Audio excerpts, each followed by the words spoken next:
बच्चों बड़े ही ध्यान से समझना, और जब तक सेशन चले बिल्कुल आपको एक तरीके से हम कह सकते हैं आपको एक सांस भी नहीं लेनी है, एक आह भी नहीं भरनी है, ठीक है। चलिए रेडी हो गए सब बच्चे? बहुत ही अच्छा, लाइव वाले स्टूडेंट्स भी रेडी हैं, और रेडी तो होना ही पड़ेगा। आज का टॉपिक आई थिंक आपने एक्सपेक्ट किया था या नहीं किया था, I don't know, but the topic is general meeting, and general meeting is a very interesting topic, not only the interested but also very important topic for your examination purpose. आपके exam में काफ़ी अच्छा role ये play करता है, और exam में बहुत सारे क्वेश्चंस आते हैं। एक और खुशखबरी है आपके लिए कि मैं जो क्वेश्चन करवाऊंगी एग्जाम में वही आएंगे। अब आप सोच रहे होंगे मैम आपकी कोई बातचीत ना, भगवान की कृपा है, भगवान की कृपा है, भगवान सेटिंग है। तो ध्यान रखना जरा, बड़े ही आराम से प्यार से हम जनरल मीटिंग समझेंगे, लेकिन एज यूजुअल पहले जनरल मीटिंग का पूरा रूट मैप समझते हैं। पहले आपको कुछ भी नहीं लिखना, पेन रजिस्टर सब छोड़ दीजिए। सबसे पहले हम समझेंगे जनरल मीटिंग का पूरी कहानी, पूरा रूट मैप क्या है, कैसे है, क्यों है, क्या सेक्शन है, क्यों सेक्शन है, वो सारी चीज़ें हम यहाँ पे डिस्कस करेंगे। सबसे पहला प्रश्न हमारे दिमाग में आता है कि इसका नाम जनरल मीटिंग क्यों रखा गया। जैसे कि अगर कंपनी की मीटिंग की बात करें तो कई अलग अलग तरीके की मीटिंग होती है, और मीटिंग का अगर मतलब हम समझे तो मीटिंग का मतलब आप क्या समझते हो? मीटिंग का मतलब आप क्या समझते हो? दो शब्दों से बना, ये दो शब्दों से बना, माँ नहीं, मीटिंग। आप देखिए ये दो शब्दों से बना है क्या? ये दो शब्दों से, दो अक्षरों को जोड़कर बनाया गया, दो अक्षरों को जोड़कर बनाया गया, क्या क्या जरा बताना। एक का नाम है जनरल और एक का नाम है मीटिंग। चलिए भैया पहले आप मुझे बताइए what you mean by the meeting. Meeting किसे बोलते हैं? मीट होना, मिलना। अच्छा कभी ऐसा हो सकता है कि जी हमें मिलने जाना है, कि किससे? कि अपने आप से। Is it possible? Not possible. तो मिलना है, तो मिलने है मुझसे आई, आपने ऐसे गाना भी सुना होगा। इट मीन सिंपल सी बात है कि मिलने के लिए कम से कम एक या एक से अधिक, सिंपल सी बात है, एक से ज्यादा लोग होने की जरूरत है। यस और नो रिप्लाई करते जाना। क्या मीटिंग कभी भी अकेले में हो सकती है? कि I plan to meet in V3S, किससे? कि अपने आप से। Is it possible?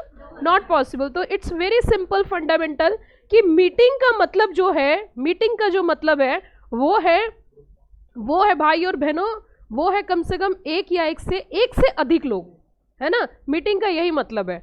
अब मैं जरा आपकी थोड़े से पिछली वाली प्रोविजन में चली जाती हूँ। अगर हम मीटिंग की बात करें, क्या ही अलग अलग तरीके की मीटिंग होगी, लेकिन अभी सिर्फ हम बिल्कुल जीरो से, और आज मैं आपको हीरो बनाऊंगी, हीरो साइकिल। तो जरा समझिए, जीरो टू हीरो जाने के लिए आपके बेसिक्स बहुत क्लियर होने चाहिए।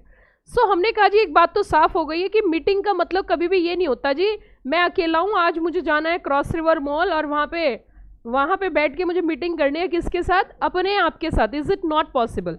सो हाँ मैं समझ रही तुम्हारी इच्छा, भोजपुरी आत्मा है तुम्हारी, ठीक है ठीक है, आई गॉट इट। ठीक है, अब जरा सुनिए, जरा ध्यान सुनिए, मैं आप समझ सकते हो इसकी भावना, समझ रही हूँ मैं। तो ये बेचारा शुरू से ऐसा ही, ये आपको ये भी नहीं पता ना भी चिंटू कौन है। तो जिस दिन मैं क्लास का लास्ट टॉपिक पढ़ाऊंगी उस दिन बताऊंगी who is the Chintu in this class. Okay, so आ जाइए। एक्चुअली चिंटू उस दिन आएगा ना मिलने के लिए बच्चों से, तो आ जाइए, वापस आ जाइए। जरा बच्चों सुनिए ध्यान से, चूड़ी ना बजाएं। तो जरा सुन लीजिए, आप जरा फोकस करें पढ़ाई के ऊपर, बहुत कम एग्जाम के टाइम बचा है। तो हमने यहाँ पे मीटिंग की बात करी, हमने कहा जी कंपनी तो कई तरीके की होती है, जैसे कि कौन कौन सी कंपनी? कि जी OPC company, private company, public company. अगर मुद्दा उठे OPC का, तो OPC में एक खास बात नजर आती है। वैसे तो अब मैंने एक बच्चे से पूछा जी OPC पब्लिक कंपनी है प्राइवेट? कह रहा जी कोई सी बना लो, अपने घर की खेती है, OPC को चाहे पब्लिक बनाओ या फिर एक झापड़ पड़ेगा। OPC is only a private company, yes और no? But OPC having some unique features, like normal private company को बनाने के लिए कम से कम 2 लोगों की जरूरत पड़ती है और वो एक से बन जाती है। क्या इस बात से सहमत हो? आप मुझे जरा बताइए, क्या ये वाली जो मीटिंग की बात कर रहे हैं हम, जनरल मीटिंग, क्या जनरल मीटिंग जो है वो OPC की होती होगी? आपने जवाब कैसे दिया? अभी तो आपको जनरल मीटिंग के बारे में पता ही नहीं है, अभी तो आपको पता ही नहीं। जरा सुनिए, इसका जवाब ऐसे नहीं, जरा सुनिए ध्यान से।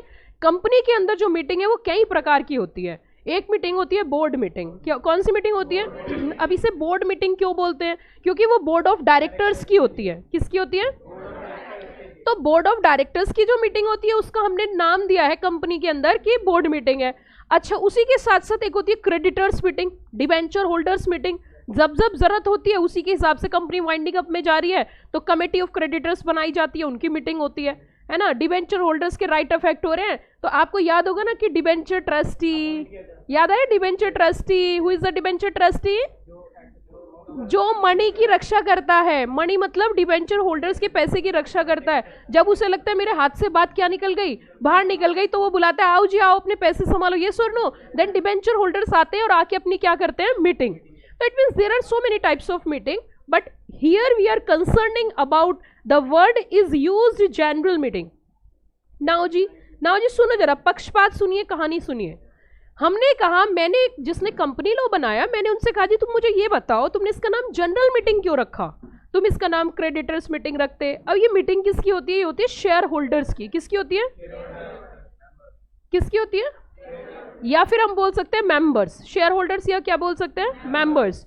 तो जब ये मेंबर्स की मीटिंग होती है तो इनको जनरल मीटिंग क्यों बोला जा रहा है? मेरा प्रश्न यह है, देखो मैं जीरो स्तर से पढ़ाने वाली टीचर हूँ, जीरो से, तो इसको जनरली क्यों बोल रहे हैं? इसको जनरल नाम क्यों दिया गया? ये जनरल डिब्बा है, ट्रेन में जैसे होता है ना जनरल डब्बा, क्या होता है जनरल डब्बे में? क्या होता है जी? मूंगफली, है ना। आप देख रहे हो सबको याद रहता है, मूंगफली, चाय चाय चाय, टॉफी, पॉपकॉर्न, करारे, सब चलता है, राइट। सो सुनिए जरा ध्यान से। उसी के साथ उसमें अलग अलग तरीके के रिजर्वेशन वाले, बड़े लोगों के लिए, उससे छोटे लोगों के लिए, उससे छोटों के लिए, ऐसे करके कुछ चलता है ना, ये सुन नो। What do mean by here general meeting? ये कैसी मीटिंग है? इसमें कोई भी आएगा कोई भी जाएगा, पॉपकॉर्न करा रहे, मीटिंग में चल रहा है ना, क्या मतलब है इसका? व्हाट, हम इसे जनरल क्यों बोल रहे हैं? Anybody having any idea? इसमें सब कुछ, शादी ब्याह फंक्शन सब हो जाता है। सब कुछ मीन्स व्हाट?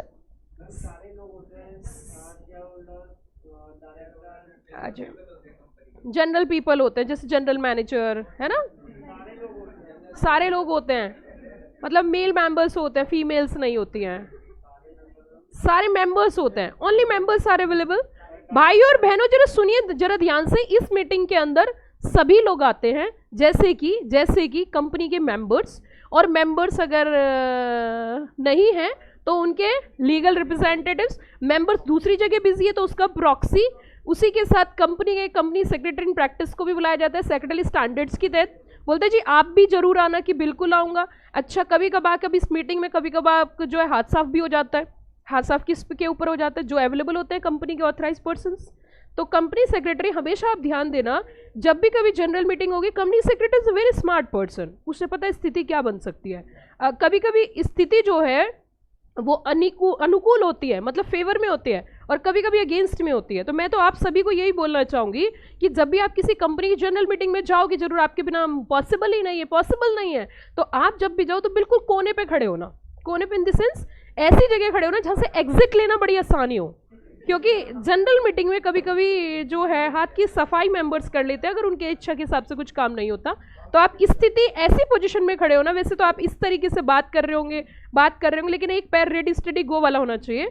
अगर पीछे स्टार्टिंग किसी डायरेक्टर को पकड़ लिया जाए, मीटिंग में डायरेक्टर को पकड़ लिया जाए, तो उनसे कहे फिर मिलेंगे कल हम चले, है ना, तो आप उधर रुकना मत, सीधा निकल जाना। तो इसी स्थिति के हिसाब से आप वहाँ पे खड़े हो ना, अपना पोडियम वगैरह उसी हिसाब से सेटल करना। कभी ऐसा ना हो कि आप ही के ऊपर सारी फ्रस्ट्रेशन मेंबर्स की निकल जाए। अब अगली बात, अगला मुद्दा जरा सुनिए ध्यान से प्लीज। अब तुम मत बोलना, पूरे पैसे दिए ना तो बस अब मुझे बोलने देना। अब सुनो, अगली बात सुनो जरा। अब कहानी है कि हमें ये समझ में आया कि जिस कंपनी की इस मीटिंग के अंदर मेंबर्स तो आएंगे ही आएंगे, लेकिन दूसरी बात, इस मीटिंग में डायरेक्टर को भी बुलाया जाएगा। हालांकि डायरेक्टर आना नहीं चाहेंगे, डायरेक्टर सोचेंगे काम ऐसे ही चल जाए, लेकिन उनको तो बुलाना पड़ेगा। क्यों? क्योंकि हिसाब किताब उन्हीं से लेना है। यस और नो? उसी के साथ कंपनी के ऑडिटर साहब आएंगे, स्टैट्यूटरी ऑडिटर। उसी के साथ कंपनी के डिबेंचर ट्रस्टी, सेक्रेटरी स्टैंडर्ड कहता है, डिबेंचर ट्रस्टी भी आएंगे। और आपको मैंने बताया कि प्रैक्टिसिंग कंपनी सेक्रेटरियल ऑडिटर हम बोल सकते हैं। ये सभी लोग वहां पर प्रेजेंट होते हैं, और इसी वजह से हम इसको खाली मेंबर्स मीटिंग नहीं बोलते हैं, इसीलिए हम इसे बोलते हैं जनरल मीटिंग। क्या बोलते हैं? I think so concept is clear. So one thing is very clear, in case of one person company, only one member is there. One person company के अंदर सिर्फ और सिर्फ एक ही मेंबर होता है। अच्छा, क्या एक से ज्यादा हो सकता है? बहुत सारे बच्चों के देखो, यहां सारा गेम जो है सीएस के कोर्स में, वो सारा कॉन्सेप्ट्स का गेम है, सारी सारी जो कहानी है ना वो कॉन्सेप्ट की है। अगर किसी बच्चे को 0 से समझ में आ गया और उसे लिखना आता है, वो पास होना ही होना है, उसे कोई नहीं रोक सकता पास होने से, फेल होने से नहीं, पास होने से कोई नहीं रोक सकता। तो सुनिए जरा ध्यान से, अगर 1% कंपनी की हम बात करें, ये एक ऐसा पोर्शन है जो कि मैं बच्चे को तभी पढ़ाती हूँ जब उसे फर्स्ट स्टेज से आगे ले जाती हूँ। So it's a last stage, मतलब कंपनी लॉ की, कुछ और मत समझना, कंपनी लॉ की ये गहराई में हम यहाँ पे जाएंगे। सो आप मुझे जरा बताइए, लाइव स्टूडेंट से भी जरा हालचाल ले लूँ, आवाज सही आ रही है क्या? अच्छा ठीक है, बहुत ही अच्छे बच्चों। सो जरा सुनिए ध्यान से, अड्डा वड्डे की सब बात करेंगे, बस आप भावनाएं जरा संभाल के रखिए। सो हमने यहाँ पे कहा अभी समझाएंगे, समझिए प्लीज। अब मुझे आप ये बताइए कि जैसे कि हमने यहाँ पे बात करी कि ये जो जनरल मीटिंग है, ठीक है, इसमें सभी लोग इन्वाइटेड होते हैं, बट मुद्दा ये उठता है कि मीटिंग होती क्यों है, इसका कारण क्या है, इसका लॉजिक क्या है। अब सुनो जरा ध्यान से, मतलब जनरल मीटिंग क्या है वो तो मैं आपको पढ़ाऊंगी, वो तो आपकी बुक में भी मेंशन है, बट जनरल मीटिंग क्यों होती है, उसका क्या कारण है, उसकी वजह क्या है, उसकी वजह क्या है, रीजन क्या है। अब सुनिए जरा ध्यान से जी, ध्यान सुनिए, कहानी बड़े किस्सा बड़े आराम से समझना, सुनोगे? ठीक है, अब जरा आराम से बैठ जाइए। और ऐसा हुआ कि मिस्टर चिंटू ने 1 लाख रुपए इन्वेस्ट करे, मिस्टर चिंटू ने 1 लाख रुपए इन्वेस्ट करे शेयर्स में। उसने शेयर खरीदे रिलायंस के शेयर खरीदे। अब हुआ क्या कि चिंटू वैसे तो दिल्ली में रहता था, पर चिंटू ने कहा मुझे बॉम्बे घूमने जाना है। अब घूमने क्या जाना, वो अपनी पत्नी के साथ पहुंचा, साथ में उसके 2 बच्चे भी थे, कौन कौन, एक चिंटी और एक चिंटा। हवाई जहाज से वहां पहुंचे। अब ऐसा हुआ कि बाय चांस घूमने के लिए पहुंचे। अब जब घूमने जा रहे थे तो उन्हें याद आया, क्या याद आया कि भैया वो मैंने 1 लाख रुपए भी तो दे रखे हैं, किसे, कि रिलायंस को, कि पैसे मांगने जाता हूँ, अभी रुको। चिंटू चल दिया बच्चों को लेके उंगली पकड़ के, कहाँ,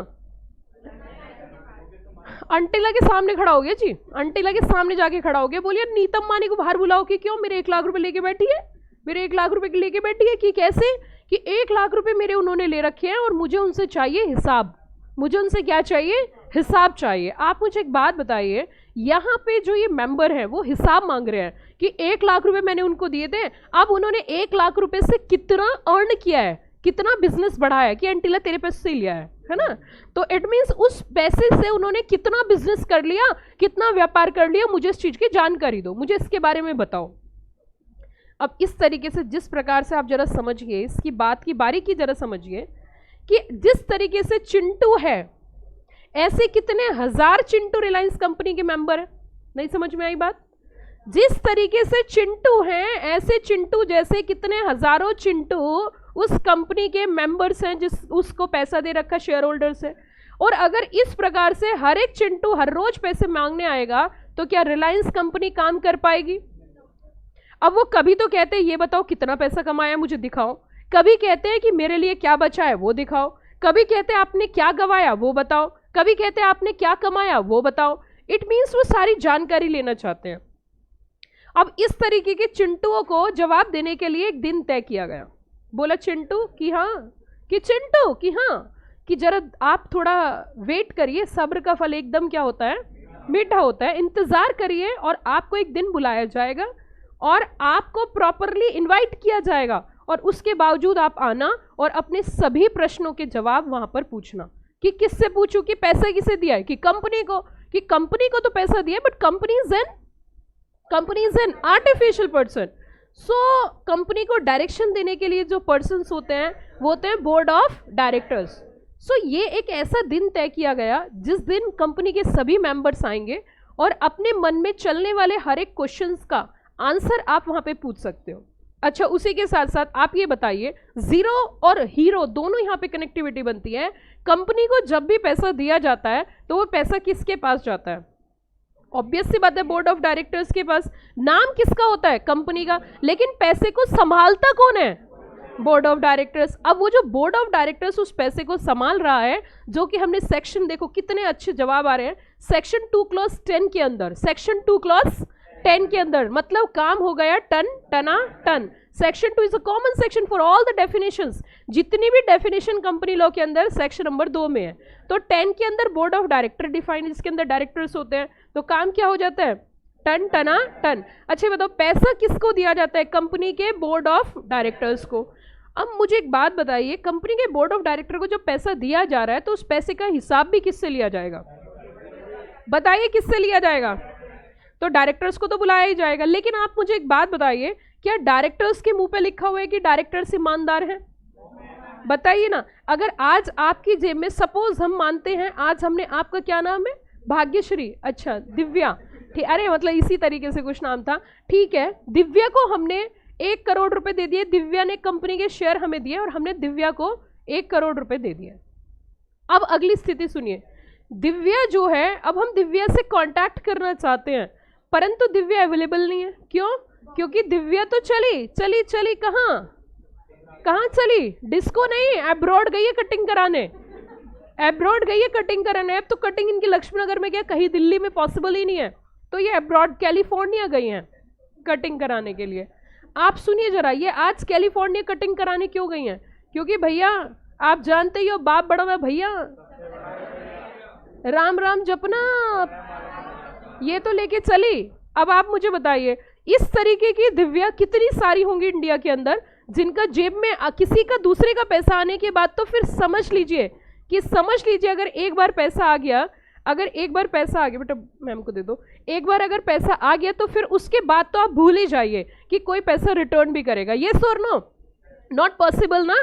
तो भैया ए डायरेक्टर की क्या, कि डायरेक्टर तू अपने आप को समझता क्या हो, कि कुछ नहीं समझते। तो डायरेक्टर्स के गले में एक रस्सी डाली गई, डायरेक्टर्स के गले में एक, और उनसे कहा कि तुम्हें जो भी काम करना है वो एज पर प्रोविजंस करना है, जो भी काम करना है वो क्या करना है, एज पर प्रोविजन। वो रस्सी किस चीज की है? वो रस्सी है कंपनी लॉ की, कि कंपनी को जो भी एक्ट करना है वो किसके हिसाब से करना है, कंपनी एक्ट के हिसाब से। किसके हिसाब से? किसके हिसाब से? Are you got the point? It means उनकी सारी की सारी लिमिट तय की गई, सब कुछ बताया गया। अब एक बात बताइए, हम तो विश्वास नहीं करते आपके ऊपर, हम तो बिल्कुल विश्वास नहीं करते, बोर्ड ऑफ डायरेक्टर्स के ऊपर बिल्कुल विश्वास नहीं करते। तो बताइए क्या किया जाए? अब बोर्ड ऑफ डायरेक्टर्स पे तुम विश्वास नहीं करते तो चेकिंग करा लो, यस और नो। अगर तुम बोर्ड ऑफ डायरेक्टर्स के ऊपर ट्रस्ट नहीं करते तो क्या करवा लो? Actually board of directors are the responsible person जो कि बैलेंस शीट बनाते हैं, profit and loss account and सारा फाइनेंशियल स्टेटमेंट प्रिपेयर करते हैं। परंतु वो फाइनेंशियल स्टेटमेंट कितने % एक्यूरेट है, क्या वो अकाउंटिंग स्टैंडर्ड को कंप्लाई करके बनाया गया, नहीं बनाया गया, इस चीज की हमें चेकिंग करानी है। कौन कह रहे हैं इस बात को? जिसका पैसा किसका है? मेंबर्स का। मेंबर्स ने कहा जी बात सुन लो, कि क्या, एक नहीं दो सुनो, कि बात सुन लो, कि क्या, कि एक बात साफ सुन लो, कि क्या, कि हम तुम्हारे ऊपर विश्वास नहीं कर सकते, कि क्यों, हम बेईमान है कि हो सकते हो, तो क्या किया जाए? कि चेकिंग करा लो। क्या करा लो? अब बच्चों आप मुझे एक बात बताइए, जो डॉक्यूमेंट्स, जो financial statements board of directors responsible person ने बनाए हैं, तो उनकी जो चेकिंग करने के लिए व्यक्ति को बुलाया जाएगा, क्या उनको उन्हीं में से बुलाया जाएगा, बीओडी में से? ये तो वही वाली बात होगी ना, मैंने आपको अपनी टेस्ट की कॉपी चेक करने की दी, आपने 100 में से 100 जी मैं सबसे इंटेलिजेंट बच्चा हिंदुस्तान का, 100 में से 100 आप ले लोगे, ये सर नो। इट मीन्स यहाँ पे एक ऐसे व्यक्ति को बुलाया जाएगा जिसके पास अकाउंट्स की महारत नॉलेज, अकाउंटिंग स्टैंडर्ड की नॉलेज, ऑडिटिंग स्टैंडर्ड की नॉलेज, इस तरीके की पर्सनालिटी को बुलाया जाएगा। और आप बहुत अच्छे से जानते हो वो होंगे सिर्फ और सिर्फ चार्टर्ड अकाउंटेंट। सिर्फ और सिर्फ कौन होंगे? Chartered accountant. It means chartered accountant is eligible person जो कि क्या कर सकते हैं? ऑडिट कर सकते हैं। इट मीन्स अब एक बात साफ होगी, auditor is appointed by the members, auditors are appointed by the, clear या ऑल क्लियर? तो ये काम भी उसी दिन कर लेंगे जिस दिन क्या किया जाएगा, वो मीटिंग की जाएगी, जिस दिन सब लोग प्रेजेंट होंगे उसी दिन क्या कर लो भैया, बताइए ना जल्दी से, क्या कर लो? अपॉइंट कर लो। किसे अपॉइंट कर लो? ऑडिटर्स को। अच्छा, जो भी तुमने फाइनेंशियल स्टेटमेंट बनाए वो ऑडिट कर लिया, उसके बाद उन्हें हमें भी दिखा दो, तो उसे बोलते हैं अडॉप्टेड। क्या बोलते हैं? ठीक है। अब कंपनी को चला कौन रहा है, इसको जवाब दी ना जल्दी से, कंपनी को चला कौन रहा है? बीओडी। बीओडी बोले तो बोर्ड ऑफ डायरेक्टर्स। अब इनको अपॉइंट कौन करेगा? जिसकी कंपनी, और कंपनी किसकी है? तो इट मींस डायरेक्टर्स कंपनी के अंदर कौन अपॉइंट करते हैं? आज इकट्ठे हुए, आज ही कर लो। इट मीन्स एक दिन तय किया गया, उस दिन कुछ काम ऐसे जो हर साल होने ही होने, जैसे कि अकाउंट्स हर साल अडॉप्ट होने हैं कि नहीं होने हैं, ऑडिटर हर साल अपॉइंट होना है, डायरेक्टर हर साल अपॉइंट होना है, डिविडेंड जिसके लिए सब है हर साल डिक्लेयर होना है। इट मीन्स एक बात तो साफ हो गई है कि कुछ काम ऐसे हैं जो कि हर साल होने ही होने हैं, एंड बेसिकली इसे बोलते हैं अड्डा। A for adoption of account, D for declaration of dividend, D for director appointment and fixation their remuneration, A for auditor appointment, है ना। तो ये सारे 4 काम ऐसे हैं भाई और बहनों जो कि हर साल होने ही होने हैं, जिसकी वजह से जनरल मीटिंग हुई है। मतलब जनरल मीटिंग होने की वजह सिर्फ तुम हो, सिर्फ तुम हो। तुम कौन? अड्डा। जनरल मीटिंग होने का जो वजह है, जनरल मीटिंग होने की जो कारण है, वो है अड्डा। वो क्या है बच्चों? अड्डा। Are you got the point everybody? Full of energy रहना, बड़ी मस्ती के साथ, बड़े मजे के साथ चैप्टर को पढ़ेंगे। आपके यहाँ पे आप समझ रहे 15 से 20 नंबर का चैप्टर आ जाता है, कभी कभी 15 नंबर का, कभी कभी तो 20 नंबर का चैप्टर, 10 नंबर का चैप्टर ये आता है। सो आपको पहले इसके बेसिक्स पता होने चाहिए। क्या पता भविष्य में क्या काम करना पड़ जाए, क्या पता भविष्य में तुम्हें पढ़ाना ही पड़ जाए, है ना। तो इसीलिए अच्छे टीचर बनना। तो आइए वापस जरा, अब सुनिए जरा, एवरेज 150 नंबर। तो अब आ जाइए, इधर आ जाइए। अगर जनरल मीटिंग की बात करें तो जनरल मीटिंग बेसिकली हमें एक बात तो डिफाइन हो गई है कि जनरल मीटिंग में जनरली मेंबर्स एंड इसके अलावा अदर पर्सन्स भी कवर किए जाते हैं। लेकिन मुद्दा उठता है, क्या ये जनरल मीटिंग हर साल करनी है? मुद्दा ये उठता है, क्या हर साल करनी है? कि हर साल करनी है तो फिर तो ये एनुअल हो गई, आवाज आनी चाहिए ना। अगर हर साल करनी है तो फिर तो ये क्या हो चुकी है? एजीएम हो गई है। अच्छा, क्या इसके अलावा भी मीटिंग हो सकती है? बिल्कुल। देखो सुनिए ध्यान से, जरा ध्यान दीजिए। एजीएम के अंदर हमेशा क्या डिस्कस होगा? जल्दी बताइए, हमेशा और हमेशा क्या डिस्कस होगा? अड्डा। अब देखिए जरा, देखिए प्लीज नो टॉकिंग। अब जरा मेरे सामने देखिए, अगर मीटिंग की बात करें तो मीटिंग भी 2 तरीके की होती है। अगर बिजनेस की बात करें मेरे प्यारे प्यारे भाइयों, लिख लो अब थोड़ा थोड़ा। अगर बिजनेस की बात करें तो बिजनेस भी 2 तरीके के होते हैं। अगर मीटिंग की बात करें तो मीटिंग भी 2 तरीके की होती है। मेरे प्यारे प्यारे भाइयों और बहनों, रिजोल्यूशन की बात करें, अभी तो मैं जनरल मीटिंग पढ़ा नहीं रही हूँ, अभी तो मैं जनरल मीटिंग के बेसिक्स क्लियर कर रही हूँ, क्योंकि हमारा पढ़ाने का तरीका थोड़ा सा अलग है और आपका पढ़ने का भी। तो जरा देखते हैं। ये देखिए क्या बात है, बच्चे फटाफट से जवाब दे रहे हैं। बहुत बढ़िया, लाइव स्टूडेंट्स जुड़े रहिए, पढ़ते रहिए। चलिए जी, आ जाइए वापस। हाँ जी बच्चों, अगर हम रिजोल्यूशन की बात करें मेरे प्यारे प्यारे बच्चों, अगर रिजोल्यूशन की बात करें ये भी 2 होते हैं। अगर बिजनेस की बात करें ये भी 2 होते हैं। मैम कौन कौन से? देखो जी बच्चों, देखिए बिजनेस 2 तरीके के होते हैं। एक होता है ऑर्डिनरी बिजनेस, एक कौन सा होता है?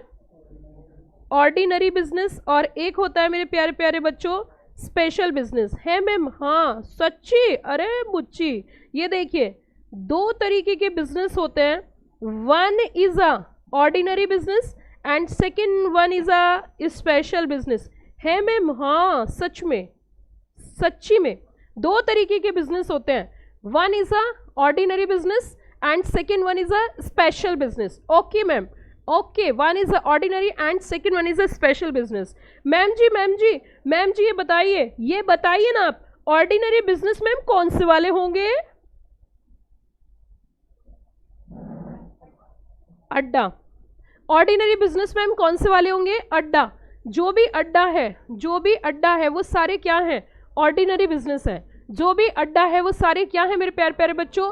अड्डा। बेटा इसे बंद कर लो पूरा, ये पूरा हाथ से ऐसे कर लो, जोड़ लगा के। यस गुड, ऊपर से बंद कर लो इसे। हाँ जल्दी आइए, वापस आइए। ऑर्डिनरी बिजनेस में क्या चीज आ जाती? Come on, reply fast. अड्डा। और भैया स्पेशल जरा समझना, भैया जरा स्पेशल के बारे में समझना। अड्डा को छोड़कर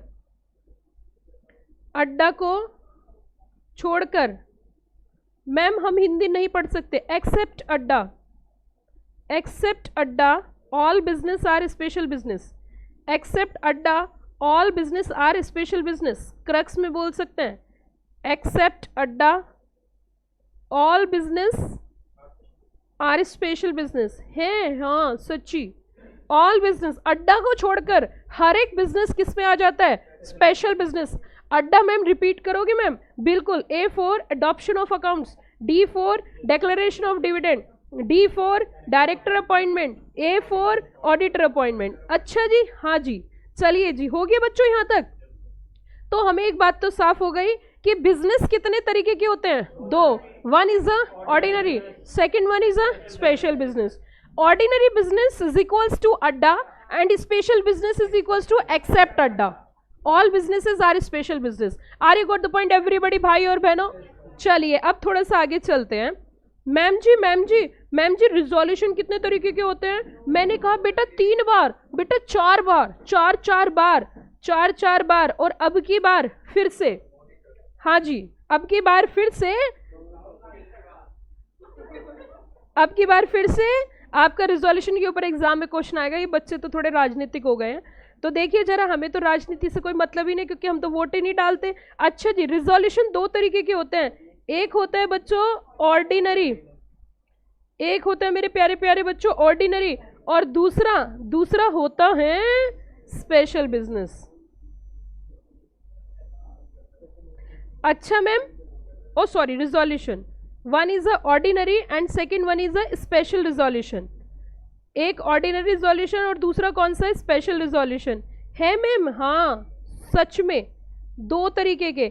अच्छा जी, स्पेशल का मतलब क्या होता है जी? स्पेशल का तो मतलब स्पेशल ही होता है, समझेंगे जरा। ऑर्डिनरी का मतलब इसके ऊपर जो टॉपिक मैं बेसिक क्लास में पढ़ा देती हूँ।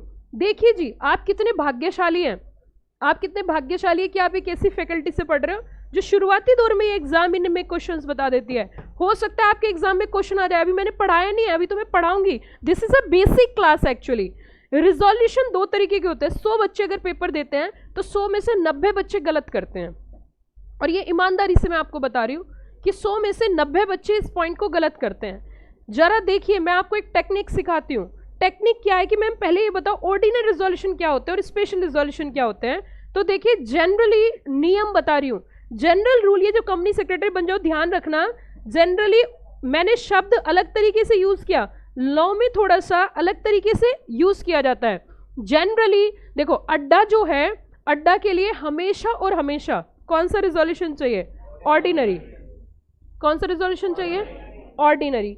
और अड्डा को छोड़कर, अड्डा को छोड़कर जनरल रूल ये है, अड्डा को छोड़कर जनरल रूल ये है कि सारे बिजनेस क्या हो जाते हैं, स्पेशल बिजनेस। तो स्पेशल बिजनेस के लिए क्या बोला मैंने, जनरल रूल ये है कि, जनरल रूल ये है कि स्पेशल बिजनेस के लिए स्पेशल रिजोल्यूशन होता है, स्पेशल बिजनेस के लिए स्पेशल रिजोल्यूशन होता है जनरली। क्या बोला मैंने, generally. But there are the some exceptional situation जहां पे स्पेशल बिजनेस होगा लेकिन रिजोल्यूशन क्या होगा, ordinary. There are the some of the situations under the company act जहां बिजनेस तो कैसा है, बिजनेस तो कैसा है, स्पेशल, लेकिन रिजोल्यूशन कैसा है, ऑर्डिनरी। फिर से सुनिए, अड्डा के लिए हमेशा और हमेशा कौन सा रिजोल्यूशन चाहिए, ऑर्डिनरी। लेकिन लेकिन लेकिन लेकिन अगर स्पेशल रिजोल्यूशन की बात करें तो स्पेशल रिजोल्यूशन के लिए जनरल रूल ये है कि स्पेशल बिजनेस के लिए क्या चाहिए, special resolution. But there are some exceptional situation जहां कंपनी एक्ट में डिफाइन किया है कि बिजनेस तो क्या है, स्पेशल, लेकिन रिजोल्यूशन क्या है, ऑर्डिनरी। बहुत ही ब्यूटीफुल ड्राफ्टिंग चैप्टर की मैंने कर रखी है।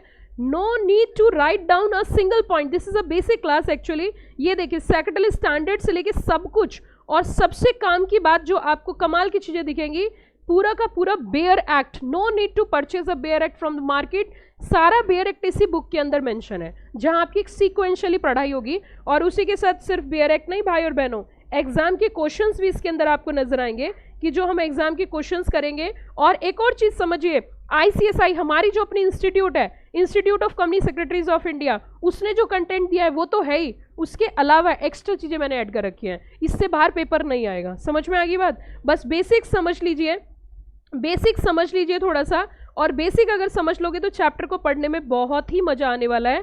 तो जरा समझिए, हमने कहा जी रिजोल्यूशन कितने तरीके के, कि रिजोल्यूशन 2 तरीके के, one is a ordinary and second one is a special. Ordinary resolution के लिए ऑर्डिनरी रिजोल्यूशन, ऑर्डिनरी बिजनेस के लिए ordinary resolution, and special business के लिए special resolution. But in some exceptional situation business is special and resolution is ordinary. अच्छा ma'am, हम तो बड़े कंफ्यूज हो गए जी मैम, हमारा तो दिमाग चलने को हो रहा है कि क्यों, मैम हम कैसे पता लगाएंगे कि कहाँ स्पेशल चाहिए कहाँ ऑर्डिनरी चाहिए? आपको दिमाग लगाने की जरूरत ही नहीं है, सेक्शन इटसेल्फ से, जो कंपनी एक्ट के अंदर सेक्शन है उसमें साफ खुद से ही बताया है कि इस वाले पॉइंट पे आपको इस काम के लिए एसआर चाहिए और इस काम के लिए ओआर चाहिए। Are you got the point everybody? So आपको कुछ नहीं सोचना, वो ऑलरेडी कंपनी एक्ट के अंदर मेंशन होगा कहाँ पर स्पेशल चाहिए और कहाँ पर आपको ऑर्डिनरी रिजोल्यूशन चाहिए। क्लियर या ऑल क्लियर? पक्का पक्का कच्चा कच्चा 100% लॉक कर दिया जाए? चलिए बहुत ही अच्छी बात। अब सुनिए, है जी, ओके। एक्चुअली हम एक ऐसे शहर में रहते हैं, यहाँ बहुत ठंडा मौसम रहता है, आइए आप जून में ज़रूर आना, ठीक है? काफ़ी अच्छी जगह, हम वादियों में पढ़ते हैं, ज़रा देखिए। अब वादियों में पढ़ते हैं हम, ज़रा देखिए आप। हमने कहा जी मीटिंग 2 तरीके की होती है, मीटिंग 2 तरीके की होती है। अब मैं आपका दिमाग टेस्ट करने वाली हूँ, आप अपनी दिमाग की बत्ती जलाइए और मिंटोस खाइए, ठीक है? अच्छा दिमाग की नहीं है तो बहुत ही अच्छी बात है। तो देखिए मीटिंग जो है वो 2 प्रकार की होती है। वन इज अ AGM और second one is a EGM। Ma'am what do you mean by the EGM?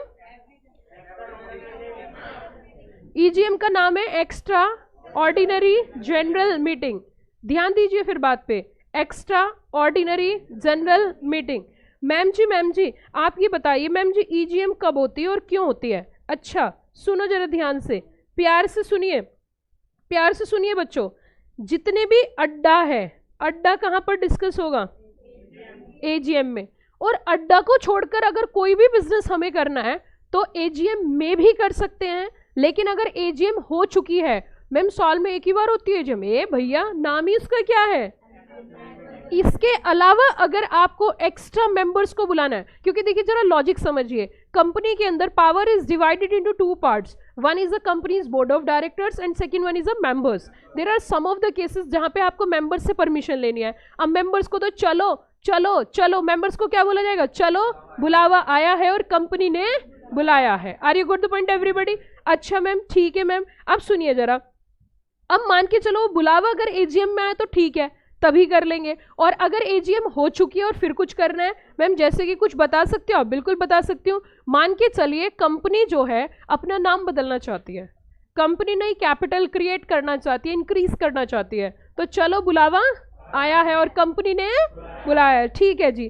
तो फिर अब कुछ ऐसे काम होंगे जो आप AGM में कर सकते हो, लेकिन अगर AGM हो चुकी है तो बचे हुए काम कहाँ करोगे? EGM में। अब जरा दिल थाम कर बैठिए सारे बच्चे और दिमाग को तेज करिए। मैं आपसे पूछना चाहती हूँ, AGM में तो अड्डा डिस्कस हो सकता है, और अड्डा के अलावा अगर कुछ और काम भी ऐसा पड़ रहा है जिसमें हमें शेयर होल्डर्स की अप्रूवल चाहिए तो हम वो काम भी कर सकते हैं, यस और नो? तो अड्डा भी हो सकता है, मतलब हम कह सकते हैं ऑर्डिनरी बिजनेस भी डिस्कस हो सकते हैं, और साथ में अगर जरूरत पड़ी तो स्पेशल बिजनेस भी डिस्कस हो सकते हैं, यस और नो? जल्दी बताइए। अगर जरूरत पड़ी तो हमारे स्पेशल बिजनेस भी हो सकते हैं, यस और नो? अच्छा अब जरा दिल थाम कर बैठिए। मैम क्या मैं आपसे एक प्रश्न पूछना चाहती हूँ, यहां पर मुझे बिजनेस बताइए कौन से डिस्कस होंगे? सोच समझ कर आंसर देना। देखो जहां सोच है वहीं आंसर है, शौचालय नहीं। सुनिए ध्यान से, हाँ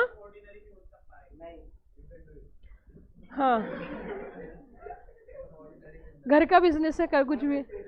मैंने पहले कहा था दिमाग से सोच के आंसर देना।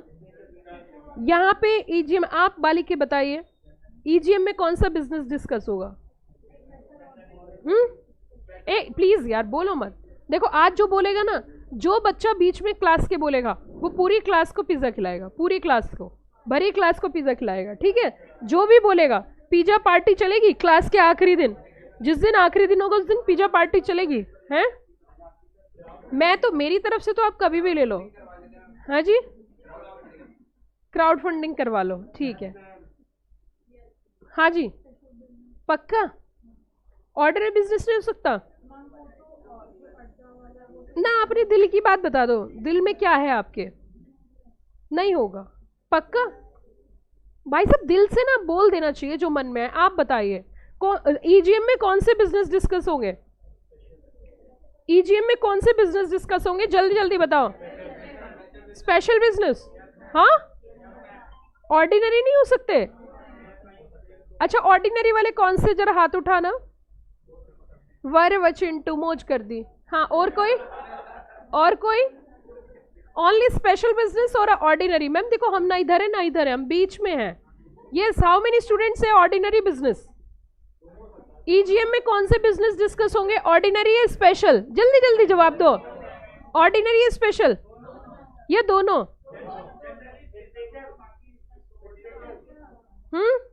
अच्छा दोनों वाले हाथ उठाना, मुझे पता तो चले बच्चे कितने पानी में हैं।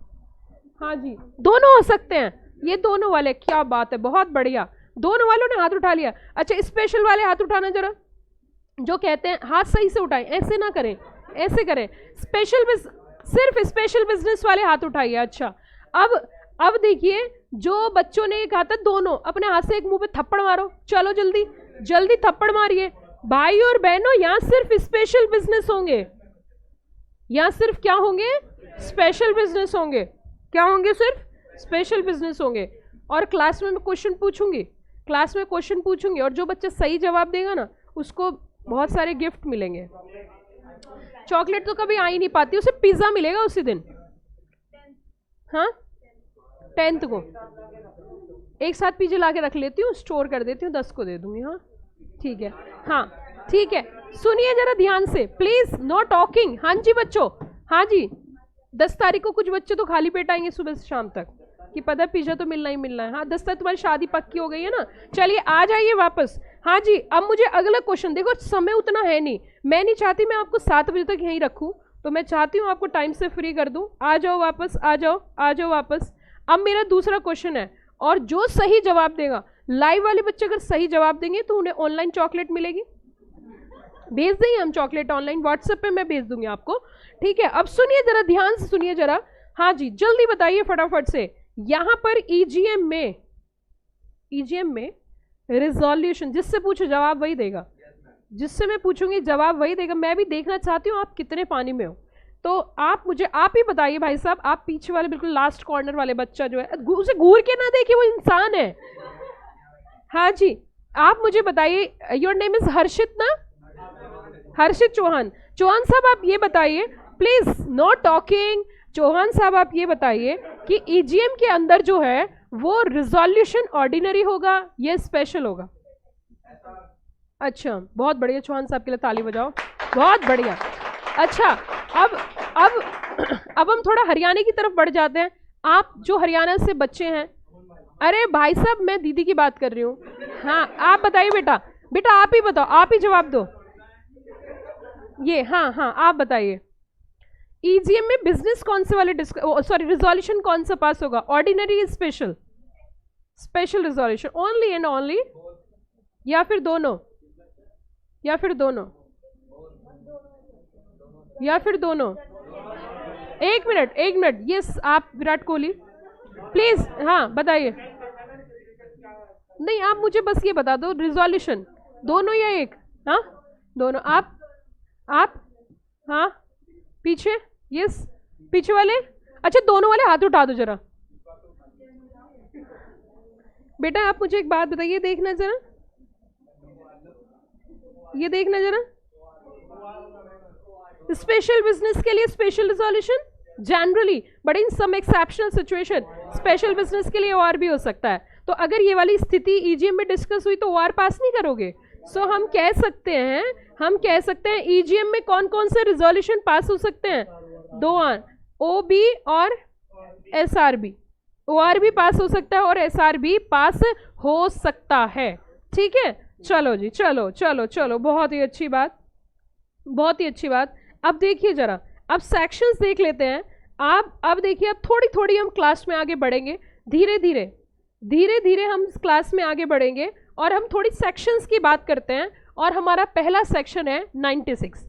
मैम ये बता दीजिए, मैम जी ये बता दीजिए, ये जो 96 से शुरू तो है परंतु ये खत्म कहाँ है?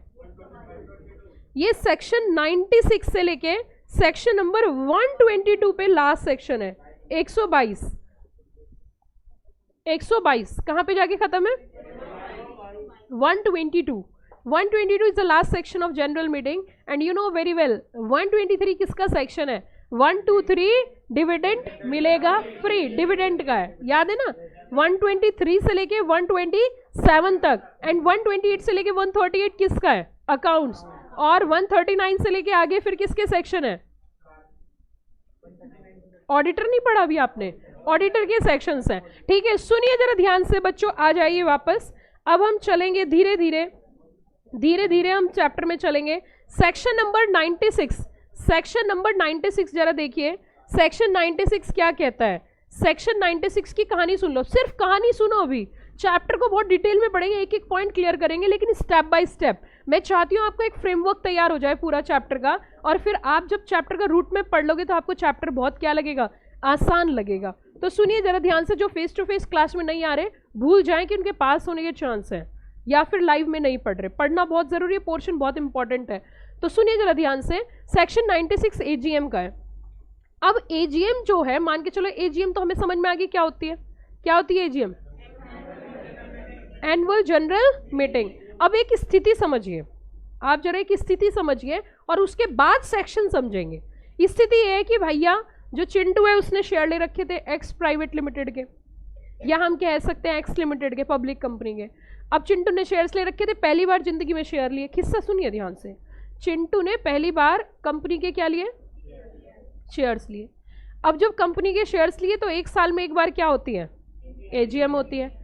अब चिंटू को क्या आया, बुलावा है, चलो बुलावा, और कंपनी ने, अब चिंटू ने कहा दावत वावत भी होगी, जब कंपनी बुला रही है, मीटिंग हो रही है, तो हो सकता है वहाँ पे पार्टी सार्टी हो। तो चिंटू ने अपना स्कूटर उठाया और स्कूटर पे खुद और अपने 4 बच्चे, दोनों, चारों, 2 पीछे 2 आगे ले लिए। अब चिंटू जी चल दिए। अब सुनिए जरा ध्यान से, चिंटू जी चल दिए, चिंटू जी चले मीटिंग को अटेंड करने। अब हुआ क्या, जैसे कि आप जानते ही हो, एड्रेस जो आया था वो किस तरीके से आया था कि जो आपकी जनरल मीटिंग होगी वो होगी near by Ghazipur, near by Delhi Ghazipur, okay. Ghazipur के बराबर में जो कूड़े का ढेर है उसके बराबर में एक नाला जा रहा है, और नाले के ऊपर से निकल के समझो मुर्गा मार्केट है, मुर्गा मार्केट क्रॉस करते हुए एक शाह पान भंडार है, उसके पीछे से एक गली जा रही है, उस गली में बैक साइड जाके पीछे एक ग्राउंड है, उस ग्राउंड में से निकल के नोएडा के लिए एक रास्ता जा रहा है, और नोएडा के रास्ते में चलते हुए एक गांव पड़ता है, और उस गांव में एक आदमी है, उसका एक बहुत बड़ा जगह है, उसमें जनरल मीटिंग है। अब जी चिंटू जी ने कहा कोई दिक्कत नहीं, जाना तो है ही। चिंटू ने अपने 4 बच्चों को लिया और चिंटू खुद चल दिया स्कूटर पे। अब यहाँ से गाजीपुर तक तो कोई दिक्कत हुई नहीं, गाजीपुर क्रॉस किया, मुर्गे पीछे दौड़ पड़े, मुर्गे पीछे दौड़ पड़े, खैर कोई बात नहीं, जस्ते से बचे। 2 बच्चे बेहोश हो गए जी, क्यों, बदबू की वजह से, कूड़े की इतनी बदबू की बेहोश हो गए। चिंटू ने उठाया, बैठो बैठो, खा, दावत में चल रहे हैं, दावत में चल रहे हैं। अब चिंटू जब स्कूटर लेके आगे पहुंचा तो जो गांव आया, अब गांव में क्या होता है, जैसे कोई आदमी आता है, जनरली मैं बता रही हूँ, तो गांव में कुत्ते बहुत रहते हैं, कुत्ते दौड़ पड़ते हैं। अब वही हुआ जैसे हर्षित चौहान का होता ही रहता है, ठीक है। अब हुआ क्या, अब चौहान साहब का ऐसे होता ही रहता है। अब सुनिए जरा हुआ क्या, अब चिंटू स्कूटर लेके चला और पीछे से कुत्तों ने कर दिया हमला। अब जब कुत्तों ने हमला किया तो चिंटू ने स्कूटर और भगाया और भगाया, चिंटू एक के घर में घुस गया। अब वो ट्रेस पास हो गया, वहाँ पे उन्हें पकड़ के चिंटू की धुनाई हुई, बच्चे तो बाहर कूद गए, भाई पापा ही जिम्मेदार है, हम तो पीछे हैं, हम तो पीछे हैं। तो ऐसी स्थिति में चिंटू ने हाथ जोड़ लिए कि आज ही आज, नहीं तो फिर तो गाजियाबाद है जी, हम तो मीटिंग नहीं आ सकते। ऐसी स्थिति में जरा सुनिए, कंपनी की जो जनरल मीटिंग होती है उसके लिए कुछ नियम और कायदे बनाए जाएंगे, नियम और जनरल मीटिंग रख दी कि जनरल मीटिंग कब रख दी, दिवाली वाले दिन, होली वाले दिन। वैसे देखिए नियम मैं आपको बताऊंगी आगे चल के, लेकिन सुनिए जरा ध्यान से, जनरल मीटिंग कंडक्ट करी, एक ऐसी जगह करी जंगल में जाके, भूत बंगला उसके पीछे वाली जगह जो है वहां मीटिंग कर दी। अब कुछ पहली बार मेंबर्स गए, उसी दिन उन्हें भूतनी चिपट गई, घर आके उनकी, समझ लो ना बात को। तो अब सुनिए जरा, जनरल मीटिंग से बचने की कोशिश की जाएगी कंपनी की, कंपनी बोलेगा जनरल मीटिंग से बचना है, मीटिंग का जगह डिफाइन नहीं करते, कभी भूत बंगले के पीछे जाते हैं, कभी नहर के नीचे जाते हैं। उसी के साथ साथ टाइम देखिए जनरल मीटिंग का, उन्होंने कहा जी जनरल मीटिंग करेंगे, कि किस टाइम करेंगे, रात को 12 बजे शुरू होगी, सुबह 4 बजे खत्म होगी, और कहाँ होगी, कि गुड़गांव के हरियाणा के जंगल में होगी जी। क्या कोई मीटिंग अटेंड करने जाएगा? इट मीन्स एक बात तो साफ हो गई है, जनरल मीटिंग के लिए एक नियम होना चाहिए, कहाँ होगी, कब होगी, किस जगह होगी, day, date, time, venue is pre-decided in this section and the section number is 96 and 96 clearly says कि हम बताएंगे तुम जनरल मीटिंग करोगे। और पहली बात, दूसरी एक और बात समझा देगी कि कंपनी की हर एक कंपनी को हर साल जनरल मीटिंग करनी है, हर कंपनी को हर साल जनरल मीटिंग करनी है। अब पीछे ओपीसी बैठे जी मैं भी, कि वैसे तो तू भी है लेकिन तुझे छोड़कर, कि मुझे छोड़कर, वाह वाह मजे आ गए कि ना मजे नहीं आए, सजा आ गई है सजा, कि कैसे ले। ये देखो क्या है, ये देखो सेक्शन नंबर 122 साफ साफ कहता है, ये जो सेक्शन 122 बना है, देखिए this is a perfect connectivity. Actually ये इस सब्जेक्ट की सुंदरता है, जिस वजह से सारे बच्चे सीएस में कंपनी लोगों को बेहद पसंद करते हैं, और ये सब्जेक्ट सबके दिल के बहुत करीब और नंबर से काफी दूर होता है। तो इट मीन्स, जरा सुनिए ध्यान से, आप जरा आराम से समझो। अभी मैं आपको पहला सेक्शन का सिर्फ और सिर्फ बेसिक बता रही हूँ, रूट मैप बता रही हूँ, अभी तो सेक्शन पढ़ाया ही नहीं। तो सेक्शन 96 जो है वो किसका है, एजीएम का है। हमने कहा एजीएम का जो सेक्शन है वो कुछ कहता है, हमने कहा क्या कहता है, कहता है हर एक कंपनी को हर साल जनरल मीटिंग करनी है एज ए एजीएम। हमने कहा जी हर एक कंपनी में तो फिर तो ओपीसी भी आ जाती है, और ओपीसी में तो एक ही मेंबर है, एक ही मेंबर था और हमेशा, तो कहते हैं जाओ पीसी जाओ पीसी जा, तू जी ले अपनी जिंदगी। लेकिन एक चीज ध्यान रखना, जाते जाते बाबुल की दुआएं लेती जा, कि क्या, सेक्शन नंबर 122, कौन सा सेक्शन है, कि 122 का ध्यान रखना है। मैं बताऊंगी 122 के अंदर क्या है, वो एक स्पेसिफिक सेक्शन है जो ओपीसी के लिए है। अच्छा, उसी के साथ साथ कुछ कंपनी सेक्रेटरी या कुछ लोग कहने लगे जी अगर जनरल मीटिंग हम ना करें तो तुम हमारा क्या कर लोगे, हैं, अगर हम जनरल मीटिंग ना करें तो तुम हमारा क्या बिगाड़ लोगे, कि बिगाड़ेंगे तो कुछ नहीं, कि अब तो जेल में, और जेल की रोटी और जेल का पानी पनिशमेंट है जी, default in complying with provision of 96 and 98। अभी हम सिर्फ पढ़ रहे हैं कौन सा, इट मीन्स 99 खड़ा है गेट पे, कि अगर जनरल मीटिंग नहीं करी एज ए एजीएम तो डिफॉल्ट हो जाएगा, और 5,000 रुपये रोज का है, ध्यान रखना, एक महीने का 5,000 इंटू 30, पेनल्टी कितनी हुई, उतनी सैलरी उतनी पेनल्टी। लौट के बुद्धू घर को आई, पत्नी से बोलेंगे लौट के बुद्धू घर को आई, जान बची तो, मेरे से छोटी सी गलती हो गई थी, एजीएम नहीं करी, उसकी पेनल्टी भरनी पड़ी, इसलिए इस बार तेरी साड़ी कैंसिल और मेरी गाड़ी भी कैंसिल, मैं पैदल जाऊंगा कंपनी। तो सुनिए जरा ध्यान से, यहाँ देखिए सेक्शन नंबर 96। तो 96 के अंदर जो हमें पढ़ना है वो क्या पढ़ना है, हर कंपनी को हर साल, अच्छा अब मीटिंग करने लगे, एक मीटिंग साल में आज कर दी, फिर दूसरी मीटिंग अगले उसी साल दोबारा कर दी, कहा अगले साल तो करने की जरूरत है, उन्होंने कहा हीरो नहीं बनने का, हर साल बोले तो every separate year. Are you got the point everybody. तो इसके दाव और पेच हम पढ़ेंगे 96 के अंदर। 97 कहता है कि कंपनी के जो बोर्ड ऑफ डायरेक्टर्स हैं, अब यहाँ मैं आपको एक बारीक की बात बताती हूँ कि जो कंपनी की जनरल मीटिंग होती है, general meeting is convey by the, general meeting को जो कन्वे करते हैं वो बोर्ड ऑफ डायरेक्टर्स करते हैं। लेकिन कभी कभी बोर्ड ऑफ डायरेक्टर्स तो भैया बेशरम हो गए हैं, बेशरम मतलब कर ही नहीं रहे हैं, मना कर दिया कि हम कर ही नहीं रहे, तुमसे जो वो कर लो। जब किसी को बुलाया नहीं जाएगा तो कोई आएगा कैसे, तो इस स्थिति में पावर चली जाती है किसके पास, ट्राइब्यूनल कहता है हम बताएंगे मीटिंग कैसे होती, हम करवाएंगे। उसी के साथ साथ यहाँ पे 97 और 98 हम दोनों थोड़ा सा डिफरेंस हम डिस्कस करेंगे, और 99 में जो है वो है पनिशमेंट। क्या है बताना जरा। 97 और 98 का एक बेसिक डिफरेंस समझो, यहाँ पे तो एजीएम की पावर है और यहाँ पे मीटिंग की पावर है। यहाँ सिर्फ किसकी बात कर रहा है, एजीएम, और यहाँ किसकी बात कर रहा है, meetings. Are you got the point. उसी के साथ 99 पता है क्या कहता है, 99 कहता है कि अगर तुमने 96 से लेके 98 तक पालन नहीं किया ना तो पेनल्टी किसकी दे दी, मैं कह सकती हूँ इट्स अ कॉमन सेक्शन, जिसके अंदर इन्होंने पूरी एक जगह ही पेनल्टी बना दी है। यस और नो। अब आगे चलते हैं। 100 सेक्शन नंबर 100 जो है वो ईजीएम का है।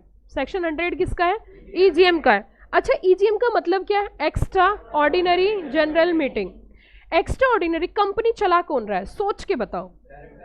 डायरेक्टर्स चला रहे हैं। अब जब कोई काम करेंगे तो उन्हें अप्रूवल की जरूरत किसकी पड़ेगी, मेंबर्स की। तो ये काम भी कौन करवाएंगे, board of directors. It means क्या कॉल करेंगे, ईजीएम। यस और नो। मतलब ईजीएम को कॉल करने की पावर किसकी है, बोर्ड ऑफ डायरेक्टर्स। लेकिन कभी कभी कंपनी के जो मेंबर्स हैं उनको भी पावर दी गई है, लेकिन उनको पावर किस तरीके से दी गई है कि पहले बोला कि मीटिंग करवानी है ईजीएम की, हाँ जी करवानी है, तो तुम्हारे पास तो पावर है नहीं, बट तुम रिक्वेस्ट कर सकते हो। क्या कर सकते हो? रिक्वेस्ट की। रिक्वेस्ट किससे करें कि मीटिंग कौन कराता है, तो रिक्वेस्ट किसको करोगे?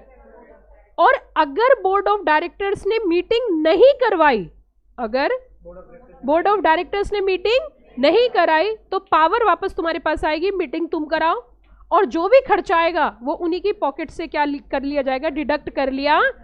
This is the section number 100, बड़ा ही ब्यूटीफुल सेक्शन है। Got the point everybody? Come to the 101। इन्होंने कहा जब जब मीटिंग होगी तो इसके लिए आपको एक प्रॉपर क्या देना पड़ेगा, नोटिस। उसका टाइम डिफाइन किया, 21 दिन पहले या 14 दिन पहले या शॉर्टर नोटिस। 102 में इन्होंने कहा जब जब कोई स्पेशल बिजनेस होंगे तो आपको एनेक्स करना पड़ेगा, क्या आपको एक स्टेटमेंट जो है एक्सप्लेनेटरी स्टेटमेंट अटैच करना पड़ेगा, फिर कोरम है, फिर चेयरमैन है, फिर प्रॉक्सी है। इस तरीके से हम सेक्शन नंबर 122 तक की जर्नी पास करेंगे। अब थोड़ा सा आगे चलते हैं, इसमें कुछ रेगुलेशंस भी हैं और कुछ रेगुलेशंस की भी बात करते हैं। तो अब हम स्टेप बाय स्टेप धीरे धीरे हम इसमें आगे बढ़ेंगे। ये है हमारा पहला सेक्शन, सेक्शन नंबर 96। अगर फर्स्ट सेक्शन की बात करें तो ये हमारा फर्स्ट सेक्शन है, that is the section number 96। हाँ बिल्कुल बच्चों, सेक्शन नंबर 96 से पहले कुछ बातें मैं आपको बताना चाहूंगी, कुछ पॉइंट्स हैं।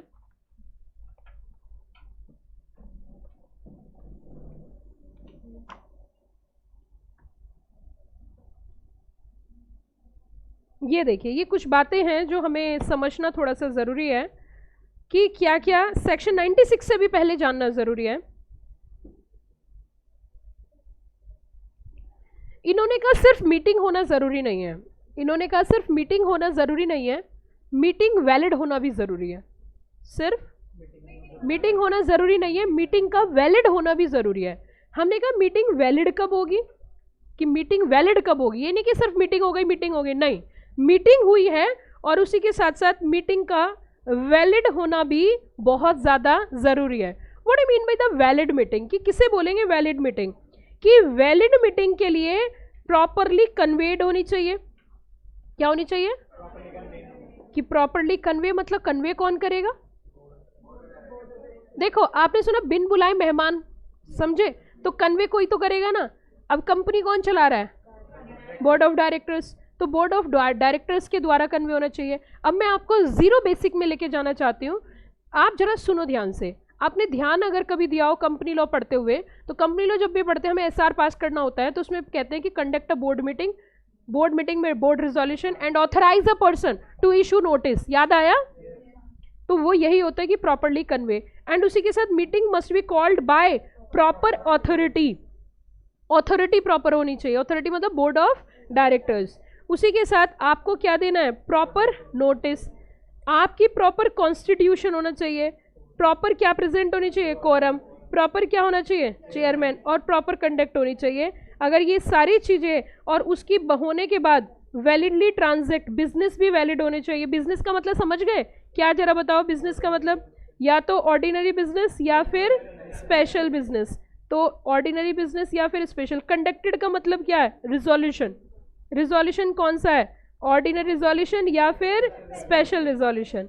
ओके, उसके साथ कोरम का मतलब क्या होता है? कोरम का मतलब होता है कितने लोग प्रेजेंट हैं, minimum number of members are present to transact a valid meeting. उसी के साथ साथ प्रॉपर क्या बननी चाहिए? Minutes. Ma'am what do you mean by the minutes? Minutes is the second last topic of this chapter, summary of meeting. ठीक है, तो चलिए अब आ जाते हैं पहले पॉइंट पे, that is the section number 96। अब आप बहुत ही ध्यान से सेक्शन को बड़े ही प्यार से समझना, बड़े ही प्यार से सेक्शन नंबर 96 को। कोरम वैसे मैं आगे चल के पढ़ाऊंगी, लेकिन कोरम का मतलब होता है minimum number of members are personally present to transact a valid meeting. अब यहाँ पे एक एक शब्द की महत्वाकांक्षा समझना, एक एक शब्द की इंपॉर्टेंस समझना। कहता है जी एवरी कंपनी, हमने कहा एवरी कंपनी, कि हाँ जी एवरी कंपनी। सुनिए जरा ध्यान से, इसीलिए मैंने यहाँ पे बेरेक्ट डाल रखा है, क्योंकि बेरेक्ट से बच्चों को अगर पढ़ना आ जाता है तो फिर बात ही कुछ और है। सुनिए जरा ध्यान से, यहाँ एक शब्द यूज किया, कहा जी एवरी कंपनी। हमने कहा जी एवरी कंपनी में तो हर एक तरीके की कंपनी आती है, कि कौन सी, कि जी प्राइवेट कंपनी, जी कौन सी, जी पब्लिक कंपनी, जी कौन सी, जी ओपीसी। ओपीसी हर एक कंपनी को बोला, लेकिन फिर अपने ही मुंह से बात पलट गए, कह रहे जी किसको छोड़कर, किसको छोड़कर, किसको छोड़कर, ओपीसी को छोड़कर। हमने कहा तुमने ओपीसी को क्यों छोड़ा? हाँ ये तो पार्शियलिटी है, ओपीसी को क्यों छोड़ा बताइए जल्दी से, ओपीसी को क्यों छोड़ा, जल्दी जल्दी बताओ फटाफट। ओपीसी को इसलिए छोड़ा क्योंकि ओपीसी में एक ही मेंबर है, एक ही मेंबर था और हमेशा एक ही रहेगा। Got the point? इसीलिए किसको छोड़ा? ओपीसी को छोड़कर। क्या बताया मैंने? ओपीसी को छोड़कर। क्लियर? Okay ma'am. अच्छा कब करनी है? Every company other than OPC shall, the word is used here shall, it means it is a compulsory requirement. अच्छा क्या ये करनी ही करनी है? क्या मीटिंग करनी ही करनी है? और नहीं करेंगे तो क्या डिफॉल्ट होगा? और क्या डिफॉल्ट होगा तो 99 पिक्चर में आ जाएगा, खा जाएगा इसको। हाँ बिल्कुल। इट मीन्स कब करनी है जी? ईयर। हमने कहा ईयर, कि हाँ ईयर, कि ईयर का मतलब क्या, कि ईयर का मतलब क्या? ईयर तो कई तरीके के होते हैं, कि यहाँ पे ईयर का मतलब है कैलेंडर ईयर। क्या मतलब है यहाँ पे? तो ये जो ईयर है, ईयर का मतलब है calendar year, which start from अंग्रेजों के time to 1 January and up to 31 December. ठीक है। तो अब एक बात हमारे सामने आई, इन्होंने एक पॉइंट रखा कि हर साल मीटिंग होनी चाहिए। हम कह सकते हैं 1 जनवरी से लेके 31 दिसंबर, 31 दिसंबर के बीच में हर साल क्या हो जानी चाहिए? AGM। क्या ये बात बोली इन्होंने? ईयर का मतलब क्या? देखो कनेक्ट होना पड़ेगा। ईयर का मतलब क्या?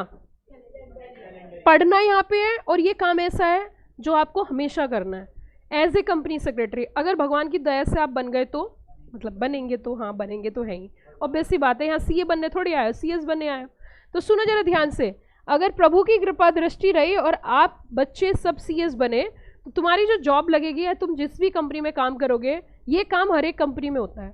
और अगर आपको इसकी बेसिक नॉलेज क्लियर नहीं है, ये सिर्फ एग्जाम के लिए ज़रूरी नहीं, ये आपके भविष्य के लिए बहुत ज़रूरी है। अगर आप इसकी, देखो प्रोफेशनल्स की कमाई क्या होती है? प्रोफेशनल्स की कमाई प्रोफेशनल्स की स्किल होती है, प्रोफेशनल्स की कमाई प्रोफेशनल्स का एक्सपीरियंस होता है, प्रोफेशनल्स की कमाई उनका हार्डवर्क होता है। वो डेली नई नई चीज़ें सीखते हैं, उनकी जो वो सीखते हैं ना, वही उनकी आगे उनको एक्सपेंड करती है। जब भी कभी हम ये सोचते हैं ना कि हमें कुछ ज़्यादा कमाना है, तो हम ये सोचते हैं हमने काम क्या किया। तो यहाँ जो प्रोफेशनल्स वर्कआउट करते हैं वो अपनी नॉलेज के ऊपर करते हैं। हमारे पास जेसीबी मशीन तो है नहीं कि रोज मैं यहाँ जेसीबी लेके आती हूँ, पैसे कमा के ले जाती हूँ, नहीं ना। हमारे पास क्या है? हमारा इंटेलेक्चुअल, हमारे पास क्या? हमारी नॉलेज। इसको हमें, इंसान हमेशा ये सोचता है हमें पैसे कमाने, लेकिन हमें ये सोचना चाहिए हमें रोज अपने अंदर कुछ ना कुछ नया सीखना है, कुछ नई चीज़ें डेवलप करनी है। तो आप एक ऐसी दुनिया के इंसान हो, प्राणी हो, कि जिस दुनिया में हार्डवर्क के बिना कुछ भी नहीं है। और हार्डवर्क सिर्फ 30 साल तक का है। 30 ईयर्स के बाद, मैम क्या सीएस हम 30 ईयर्स के बनेंगे? नहीं, एक हार्डवर्क की मैं बात बता रही हूँ। जैसे जैसे तुम्हारी एज आगे बढ़ेगी ना, 21, 22, 23, 24, जितना तुम आगे बढ़ोगे 30 ईयर्स तक, उतना तुम्हारा हार्डवर्क कम होता जाएगा। मतलब जब तुम इस कोर्स को ज्वाइन करोगे, तुम्हारा हार्डवर्क एक लिमिट क्रॉस कर देगा, तुम्हारी कमर तोड़ देगा। और इस हार्डवर्क में आधे से बहुत ज़्यादा बच्चे यहीं निकल जाते हैं। एक एक्सट्रीम लेवल के बच्चे तो यहीं हार मान जाते हैं। तो एक्सट्रीम लेवल के बच्चे हार कैसे मान जाते हैं? आप क्लास की स्थिति भी देख सकते हो। तो एक्सट्रीम लेवल के बच्चे जब हार मान जाते हैं, तो वही वो वाले बच्चे होते हैं जो ये कहते हैं सीएस बहुत टफ है। आज भी मेरी निगाहें उन लोगों को ढूंढती हैं जो ये बोलते थे सीएस क्या है, आसान है, सीएस तो बहुत टफ है, सीएस तो बहुत टफ है। क्यों? क्योंकि वो खुद ही टफ है। Are you got the point? तो अब सुनो जरा, जैसे जैसे तुम स्टेज क्लियर करते जाओगे, जब तुम CSEET में आओगे तो शुरुआत है, एग्जीक्यूटिव तुम्हारी कमर तोड़ देगी, तुम्हारी कमर तोड़ देगी पूरे प्रॉपर तरीके से। तुम्हारी रीढ़ की हड्डी है एग्जीक्यूटिव, ये मान लेना, तुम पूरी जान लगा देना। मतलब 10 साल की मेहनत, सिर्फ इस साल आपको सबसे ज्यादा मेहनत पड़ेगी। अगर तुमने एग्जीक्यूटिव क्रॉस कर दिया, अगर तुमने एग्जीक्यूटिव CS एग्जीक्यूटिव क्रॉस कर दिया, तो तुम्हारा हार्डवर्क कम होता चला जाएगा। फिर तुम CS प्रोफेशनल में आओगे। मतलब ये पीक पॉइंट है, जैसे कहते थे ना कोरोना का पीक पॉइंट चल रहा है, ये बिल्कुल पीक पॉइंट है, ये एकदम पीक पॉइंट है। यही निर्णय हो जाएगा कि तुम CS बनोगे या CS नहीं बनोगे। ये एकदम पीक पॉइंट है। जिस बच्चे ने एग्जीक्यूटिव में छोड़ दिया वो तो कभी CS बन ही नहीं सकता, और जिस बच्चे ने एग्जीक्यूटिव क्वालिफाई कर लिया वो CS छोड़ता नहीं है। समझ आई बात? फेल चाहे एक बार हो, चाहे 2 बार हो, चाहे 3 बार हो, what ever be, executive cross करना है। और बच्चे सबसे बड़ी गलती जो करते हैं वो एक ही करते हैं, वो खुद ही टफ बना लेते हैं। जिस बच्चे ने सारी क्लासेस अटेंड नहीं करी वो बच्चा पास नहीं हो सकता। और अगर किसी बच्चे ने सारी क्लास अटेंड कर भी ली और एग्जाम दे भी दिए और इसके बावजूद उसे थोड़ी भी लगता है कि मुझे पढ़ने की जरूरत है, उसे बिना सोचे बिना समझे दोबारा पढ़ने आ जाना चाहिए। किसी चीज की कोई शर्म नहीं करनी चाहिए। इस कोर्स में कोई शर्म नहीं है, ध्यान रखना। जो बच्चा 2 बार नियम से पढ़ लेता है, अपने आप काउंटिंग कर लेना जिस दिन से बैच स्टार्ट हुआ था और जब तक बैच खत्म हुआ है आपने कितनी छुट्टियां करी है, आप कितनी रेगुलर आए। किसी से मत पूछना तुम्हारा रिजल्ट क्या होगा। जिस बच्चे ने पंचुअलिटी से पढ़ाई करी 6 महीने 1 साल, वही एग्जीक्यूटिव पास होता है। एग्जीक्यूटिव से कहीं आसान आपका प्रोफेशनल होगा, प्रोफेशनल से कहीं आसान आपकी ट्रेनिंग होगी, और ट्रेनिंग से कहीं आसान आपका फर्स्ट ईयर जॉब होगी। फर्स्ट ईयर जॉब या फर्स्ट ईयर जो भी होगा, जो बच्चा 1 रुपया ना कमाता हो, मेट्रो के लिए 100 रुपये मांग मांग के लाता हो, उसके हाथ में जब पहली बार 30,000 या 40,000 50,000 आते हैं ना, तो उससे समझ नहीं आता आज घर उड़ के जाऊँ पैदल जाऊँ, उससे गिने नहीं जाते पैसे। मैं सही बता रही हूँ, उससे 50,000 रुपये गिने ही नहीं जाते, वो गिन नहीं पाता है। पहली कमाई आप गिन नहीं पाओगे, आपसे गिने नहीं जाएंगे। आपको ये नहीं समझ में आएगा मैं जाऊं कैसे, अकाउंट में तो आएंगे लेकिन गिनने तो पड़ेंगे ही ना। तो इट मीन्स पहली कमाई आप 3 लोगों को देते हो कि देखना जरा पूरे हैं क्या, पूरे हैं क्या पैसे गिन के, अगर कैश में मिल जाता है बाय चांस। तो इट मीन्स कुल मिला के मैं ये कहना चाह रही हूँ, देखो जब पहली कमाई आपके हाथ में आएगी तो आपके अंदर इतना मोटिवेशन आएगा, फिर तो तुम्हारा मन ही नहीं करेगा। फिर तुम एक ऐसी पोजीशन पे आ जाओगी जिसकी जो आपका रास्ता है वो जीत की ओर है। तो आपको जो सबसे ज़्यादा टफ है ना आपके लिए, मतलब जो आपको सबसे ज़्यादा पीड़ित करेगा वो एग्जीक्यूटिव है, ये ध्यान रखना। और फिर जैसे जैसे तुम आगे की ओर बढ़ोगे मेहनत तो करनी पड़ेगी। एक दूसरी भाषा में बोला जाता है, मैं वो शब्द यहाँ यूज़ नहीं कर सकती, बनना पड़ता है या तो पहले या बाद में, हार्ड वर्किंग है ना। मैं तो प्रोफेशनल हूँ तो प्रोफेशनल वर्ड यूज़ करूँगी, अकेले में तो बता भी सकती हूँ।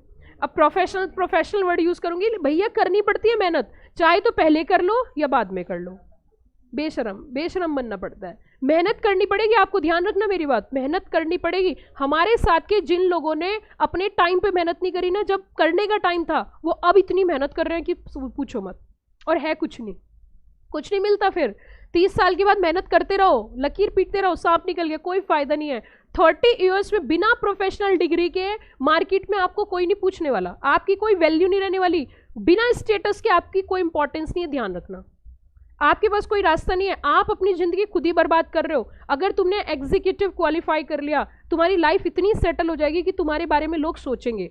जैसे जैसे जब थोड़ा सा इंसान थोड़ा सा ऊपर चलता है ना, तो उसके बहुत सारे कॉम्पिटिटर्स, उससे बहुत सारे क्रिटिसिज्म होता है, लेकिन जब इंसान बहुत ऊंचाई पहुंच जाता है, फिर वो उन्हीं का भाई, उन्हीं के मामा का लड़का, चाचा का लड़का, बुआ का लड़का, फूफा, पड़ोसी, मेरा बिल्कुल खास दोस्त, मेरा खास यार, मेरा खास रिश्तेदार हो जाता है।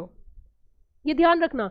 अभी आपकी ज़िंदगी में जैसे जैसे 20, 21, 22, 23, 24, 25 की ओर बढ़ोगे, 30 साल में एक ऐसी स्टेज आ जाएगी कि आप इतना ज़्यादा सुकून आपको फील होगा कि आप सोच भी नहीं सकते। ये ध्यान रखना। और अगर तुमने 3 साल 30 ईयर्स अपने कूड़ा कर दिए ना, कचरा कर दिए, उसके बाद तुम ताउम्र ऐसे ही कमाओगे, ऐसे ही हार्डवर्क करोगे, या तो नॉर्मल हो जाओगे, न्यूट्रल। ग्रेजुएशन से भी बुरी हालत, ग्रेजुएट्स की भी नहीं होती ऐसी हालत, आपकी उनसे भी बुरी है, क्योंकि वो तो पहले से ही मान चुके हैं।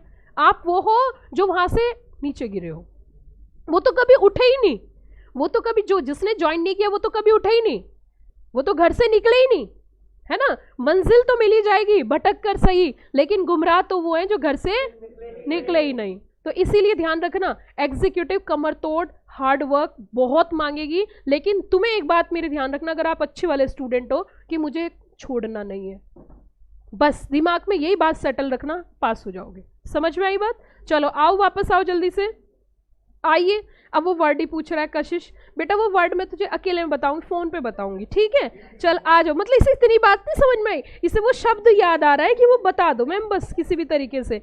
चलो चलो, हाँ आ जाओ, कोई बात नहीं, आओ वापस आओ, वापस आ रहे भैया, 5 बजे तक पढ़ाना है, 5:30 तक भी हो सकता है, 6:30 तक भी हो सकता है, तो मोटिवेट तो करना ही पड़ेगा। वापस वापस जल्दी आओ फटाफट। ईयर का मतलब समझ में आया? अब सुनो सुनो सुनो सुनो सुनो सुनो please. In addition to other meetings, in addition to, कि तुम जो अदर करोगे, इसके अलावा तुम्हें एक मीटिंग तो हर साल करनी है। आगे कहता है as it's general meeting, annual general meeting and specify the meeting as such in the notice calling it. अच्छा, ये क्या कहना चाह रहा है? कौन बच्चा बताएगा क्या कहना चाह रहा है? ये कहना चाह रहा है कि जब कंपनी नोटिस भेजेगी ना, तो उसमें बात लिख के भेजेगी कि कौन सी मीटिंग है।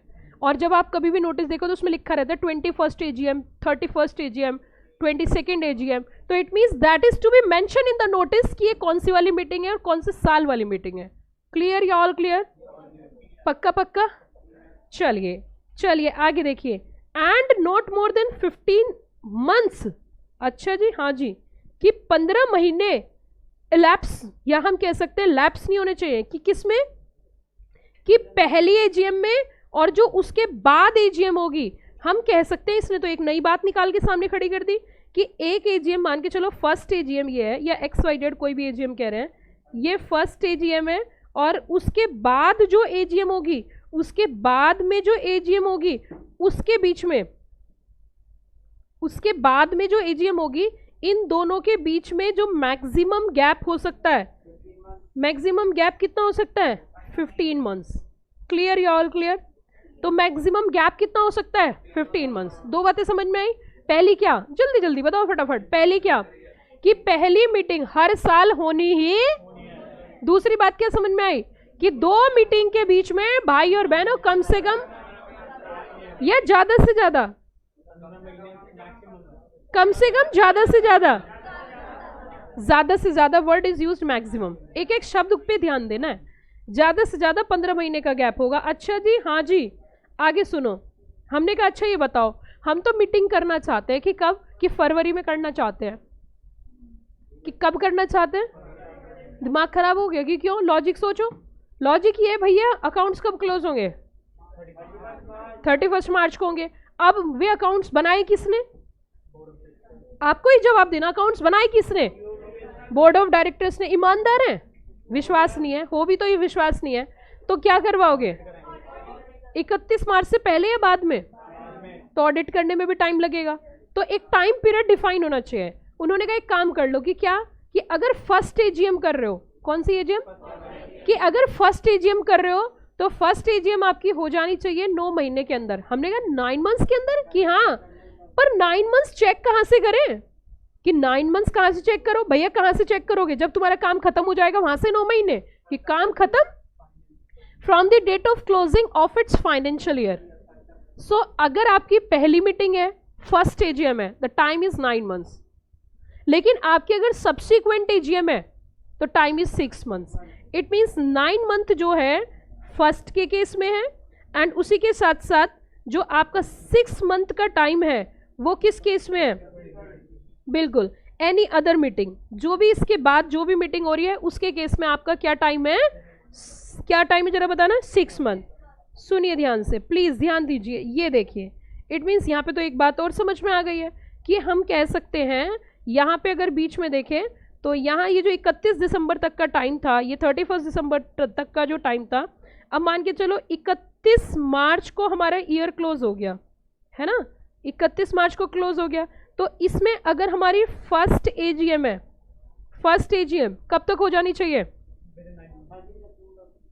दिसंबर तक, 31 दिसंबर तक। और अगर सब्सिक्वेंट AGM है, क्या बोल रही हूँ मैं, सब्सिक्वेंट AGM है, तो हो जानी चाहिए 30 सितंबर तक। 30 सितंबर तक कैसे? यहाँ टाइम कितना है? सॉरी 9 months, और यहाँ कितना है? 6 months। क्लियर या all clear? First AGM within 9 months from the date of closing of its financial year, and subsequent AGM within 6 months from the date of closing of its financial year. कितनी बात समझ में आई? 3 बातें समझ में आ गई। कौन कौन सी? पहली, नहीं, पहली हर साल मीटिंग होनी चाहिए। दूसरी, तीसरी, first meeting with in and subsequent AGM 6 month। Clear या ऑल क्लियर? क्वेश्चन आना ही आना है, ध्यान रखना। ठीक है मैम, अब अगली बात सुनो। हमने कहा जी बाय चांस, कि क्या, कि बाय चांस अगर 6 month में नहीं कर पाए तो? अच्छा एक और बात सुनो, क्या अगर 9 months में मीटिंग नहीं हो पाई तो क्या एक्सटेंशन मिल सकती है? Answer is no. First AGM में एक्सटेंशन नहीं मिलेगी, फर्स्ट केस में एक्सटेंशन नहीं मिलेगी, लेकिन सब्सिक्वेंट के केस में एक्सटेंशन मिल सकती है, वो भी मैक्स टू मैक्स 3 मंथ की। मैक्स टू मैक्स क्या? 3 मंथ की। और वो 3 मंथ कहाँ के खत्म होंगे? दिसंबर में। क्लियर या ऑल क्लियर? अब सुनो मेरी बात, मैं कह सकती हूं कि फर्स्ट एजीएम ऑलरेडी एक्सटेंडेड है। सोचो दिमाग से, क्या फर्स्ट एजीएम जो है वो ऑलरेडी एक्सटेंडेड है, दिसंबर तक का टाइम दिया है। सब्सिक्वेंट एजीएम जो है original time is 6 month and maximum extension 3 month. So after extension how many time? 9 months. Clear या ऑल क्लियर? बताओ जल्दी से, ओरिजिनल टाइम कितना है? ओरिजिनल टाइम कितना है? 6 मंथ। और आफ्टर एक्सटेंशन कितना है? 6 + 3 = 9 मंथ्स। किस केस में? सब्सिक्वेंट एजीएम में। किस में बताना जरा? Subsequent AGM. और अगर हम नॉर्मल की बात करें फर्स्ट एजीएम के केस में, original time 9 month, extension = 0, maximum time 9 months in case of first AGM. In case of first AGM. Clear या ऑल क्लियर? सो अगर हम क्रक्स में बात करें, तो एजीएम का जो टाइम है, लास्ट डेट है, वो 30 सितंबर है। 30 September is the last date, last due date of AGM, last due date of AGM. ये तो एक ही बार होती है ये तो, लेकिन ये वाली point 30 September is the last due date of AGM. 30 सितंबर जो होती है वो आखिरी तारीख होती है एजीएम की। ठीक है, यहां तक समझ में आ गया सबको? सो एक्सटेंशन की बात करते हैं। तो एक्सटेंशन में इन्होंने कहा कि provided that registrar, it means extension की पावर जो है वो रजिस्ट्रार के पास है। एंड सपोज कब, अगर आपके पास क्या है? Special reason. ये जो मैं आपको पढ़ा रही हूँ ओरिजिनल लॉ बोलते हैं इसे। ये कानून जो है ओरिजिनल है, इसमें कोई तोड़ मोड़ नहीं है, ये प्लेन भी नहीं है, ये बेयर एक्ट की लैंग्वेज है। तो क्या होना चाहिए? बस इसमें मैंने जो कर रखा है, थोड़ा वर्क कर रखा है, थोड़ा नहीं वर्क बहुत कर रखा है, ये पॉइंट्स बना रखे हैं, ये हेडिंग्स बना रखी हैं। ठीक है, तो सुनिए जरा, ध्यान दीजिए इस पे। Provided also that registrar may for any what special reason extend the time. क्या कर सकते हैं? टाइम को एक्सटेंड कर सकते हैं विद इन विच। लेकिन क्या होना चाहिए? एक्सटेंशन कब मिलेगी? जब रीजन क्या है? स्पेशल है। रीजन क्या है मैम? स्पेशल रीजन क्या हो सकता है? अच्छा, यहाँ पे मैं एक और क्वेश्चन आपसे पूछूंगी। एक और क्वेश्चन ये पूछूंगी मैं आपसे कि आप मुझे एक बात बताइए, कि जो एक्सटेंशन है as a company secretary, feel करिए आप सीएस बन गए, एज ए सीएस आप मुझे बताइए जो एक्सटेंशन मिलेगी वो एक्सटेंशन लेने का टाइम खत्म होने के बाद होना चाहिए, टाइम खत्म होने से ही पहले हो जाना चाहिए? मतलब आरओसी को आप जब हमारे 6 महीने निकल जाएंगे फिर एक्सटेंशन के लिए बोलेंगे या पहले ही बोलेंगे? हाउ मेनी स्टूडेंट से पहले बोलेंगे या खत्म होने के बाद बोलेंगे? एक बात बताओ, जो टाइम खत्म हो जाएगा तो अगले दिन से पेनल्टी स्टार्ट नहीं हो जाएगी? डिफॉल्ट नहीं हो जाएगा? तो टाइम लैप्स होने से, ये सारी प्रैक्टिकल बातें हैं, पर मैं सोचूं चलो बता दूं आपको, कोई बात नहीं, ठीक है ना। इट मीन्स टाइम लैप्स होने से पहले हम एक्सटेंशन के लिए अप्लाई करना पड़ेगा। ये नहीं अगर टाइम लैप्स हो गया और एक्सटेंशन मिली नहीं तो डिफॉल्ट नहीं हो जाएगा। तो इसीलिए टाइम लैप्स होने से पहले एक्सटेंशन के लिए बोलना पड़ेगा। क्लियर या ऑल क्लियर? समझ आ रहा है कि नहीं आ रहा है? पक्का पक्का, कच्चा कच्चा?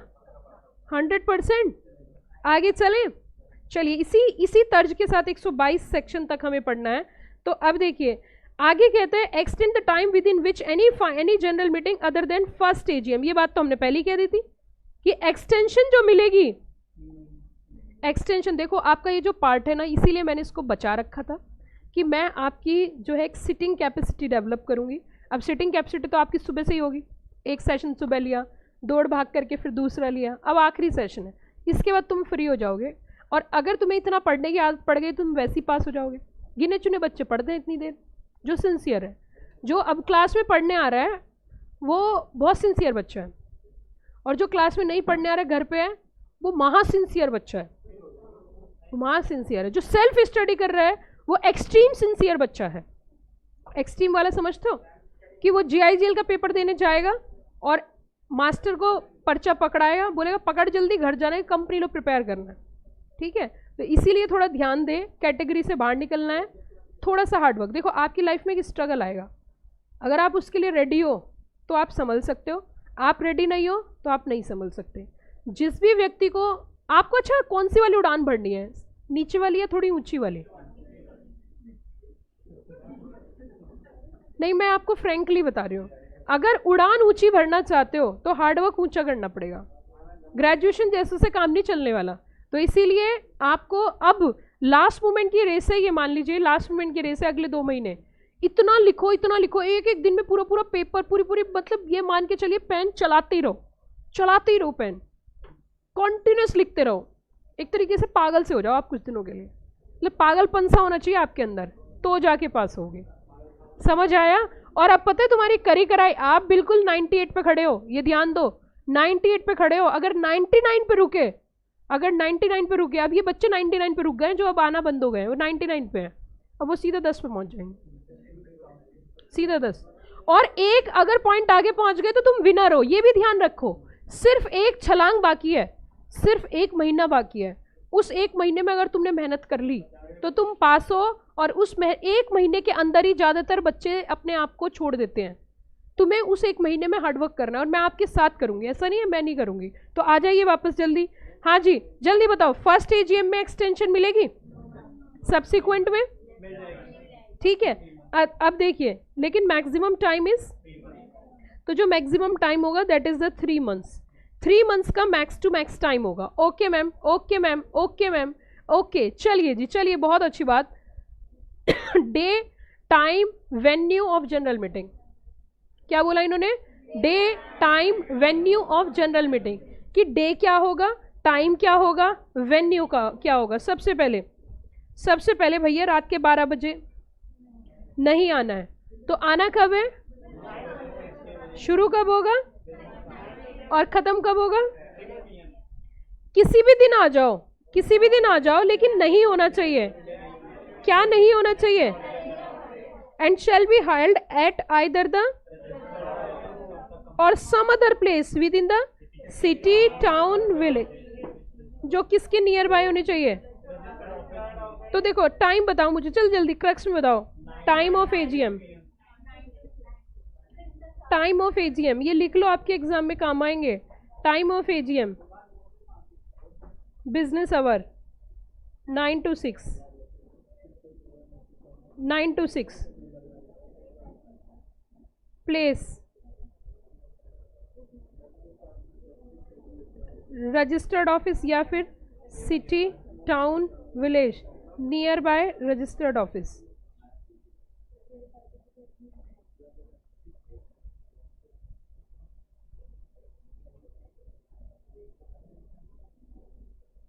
City, town, village of registered office, city, town, village of registered office.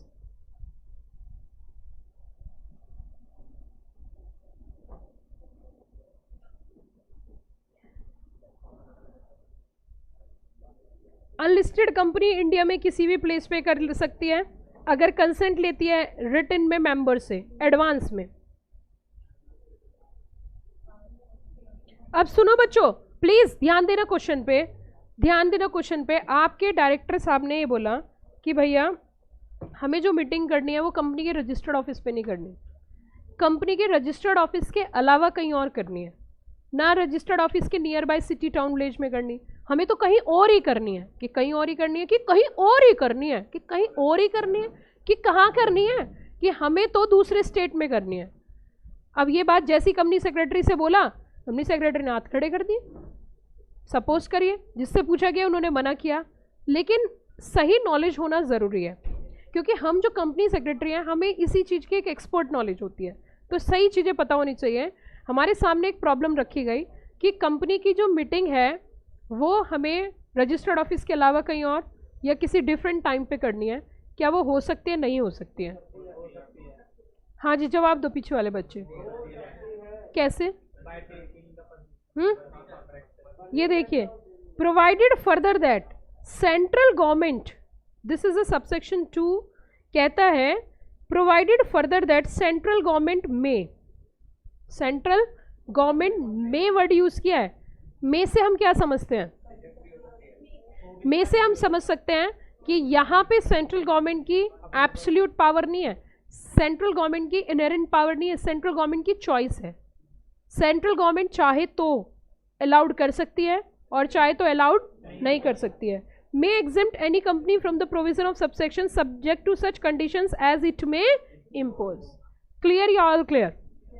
कुछ कंडीशंस देंगे. एक्सप्लेनेशन नेशनल हॉलीडे जो डे डिक्लेयर्ड किए जाते हैं. अब देखिए बच्चों, ये था आपका बेयर एक्ट सेक्शन नंबर 96. और ये देखिए आपके एग्जाम का question, the gap between two AGM can never exceed 15 months. Extension period of validity, last date and there are the following provisions. So just review the following provisions and then ready for a past exam question. Okay, so देखिए following are the key provisions regarding holding of AGM. क्या क्या key provisions है? कहते हैं AGM shall be held once in each calendar year. जल्दी जल्दी बताओ, क्या ईयर का मतलब क्लियर हो गया? Okay, should be held within 9 months from the close of its first financial year. It means first AGM की बात कर रहा है. इट शेल नॉट नेसेसरी, ये ध्यान देने वाली बात है, जिस साल आपका इनकॉर्पोरेशन होता है उस साल आपको एजीएम करने की रिक्वायरमेंट नहीं है. Subsequent AGM should be held how many days, how many month? 6 month. 6 month कहाँ से चेक करना है? From the date of closing of its relevant financial year. Gap between 2 AGM shall not exceed 15 months. उसी के साथ साथ ये जो लिस्टेड कंपनी की प्रोविजन है. And OPC is exempt from holding an AGM. OPC को क्या किया गया है? एग्जेम्प्ट किया गया है. क्या करने से? एजीएम करने से. Okay, AGM is to be held within how many months? 6 month. ये सिर्फ वही रिपीट है, सब कुछ वही है. सो चलो एक एग्जाम का क्वेश्चन करते हैं. Case study.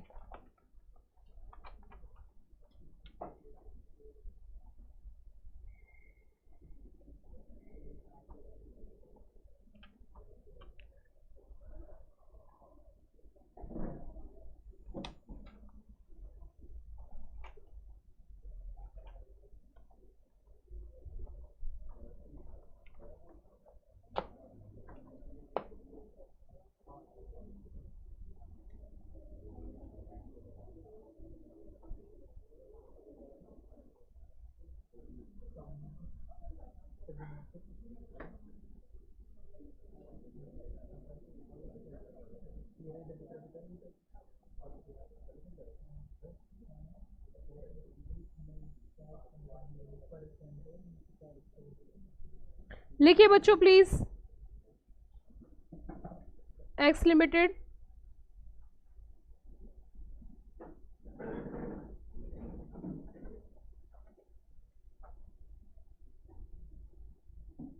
X Limited hold its last AGM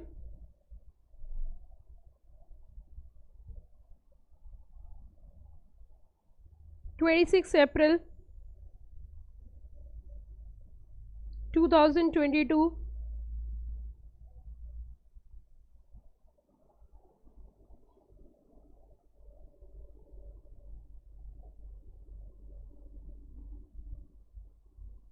The next AGM was held on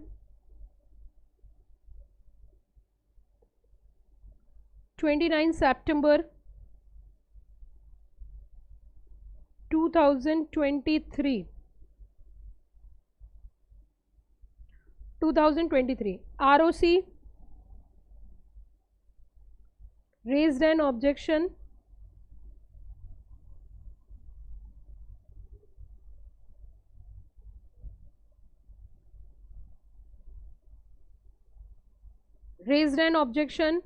as it violate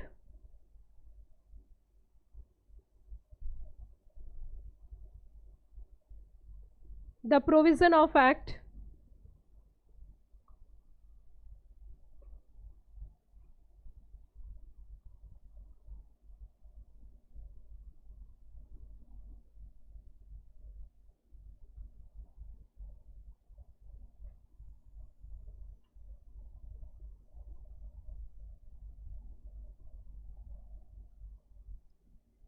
company contend that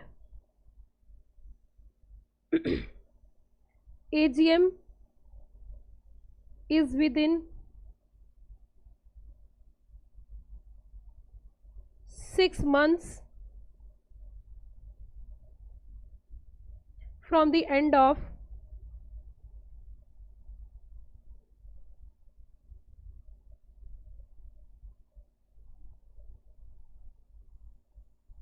financial year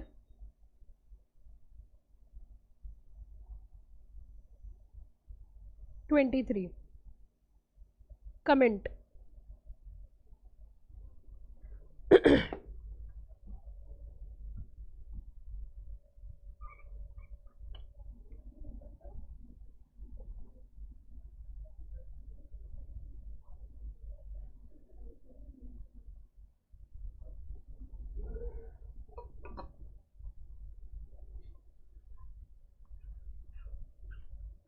हाँ जी बच्चों, समझ में आया? क्वेश्चन पक्का पक्का?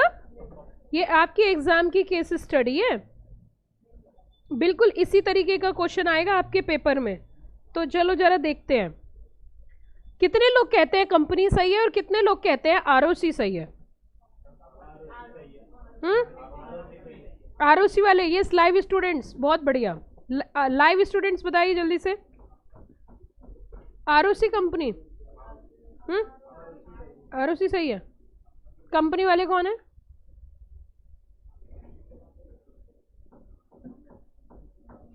अच्छा, लाइव वाले बच्चों को क्या दिक्कत हो रही है घर पे बैठ के, जो उनसे घर पे बैठ के भी नहीं पढ़ा जाता तमीज से? घर का काम की खाना थोड़ी बनाना है उन्हें।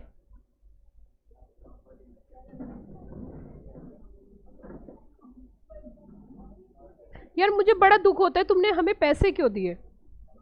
तो मैम वापस कर दो। वापस नहीं कर सकते ना हम। तुमने पैसे क्यों दिए जब तुम्हें पढ़ना ही नहीं था?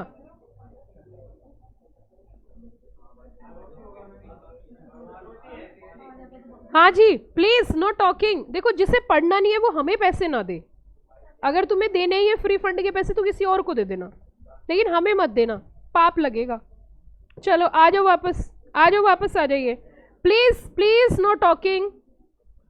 देखो बच्चों, ध्यान से सुनो, सारे बच्चे ईमानदारी से सुनो। आपको जो भी काम करना चाहिए, मैं सभी को यही बात बार बार समझाती हूँ। आपकी और मेरी जनरेशन में बहुत ज़्यादा गैप नहीं है, लेकिन आपको समझाना बहुत ज़रूरी है।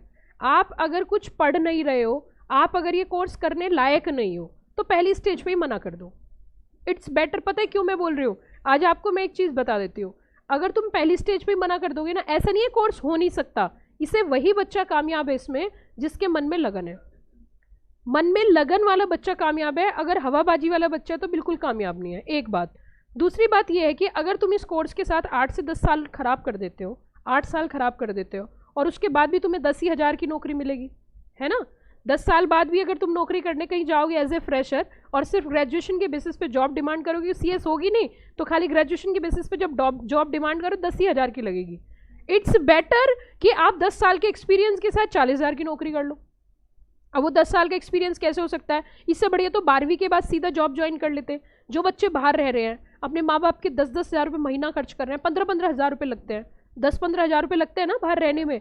रहने सहने में 15 हज़ार रुपये महीना खर्च करेंगे, और 15 हज़ार रुपये एक साल तक अगर खर्च करें तो ऑन एन एवरेज 4 लाख रुपये साल तो उन्होंने उन्हीं पे खर्च कर दिए।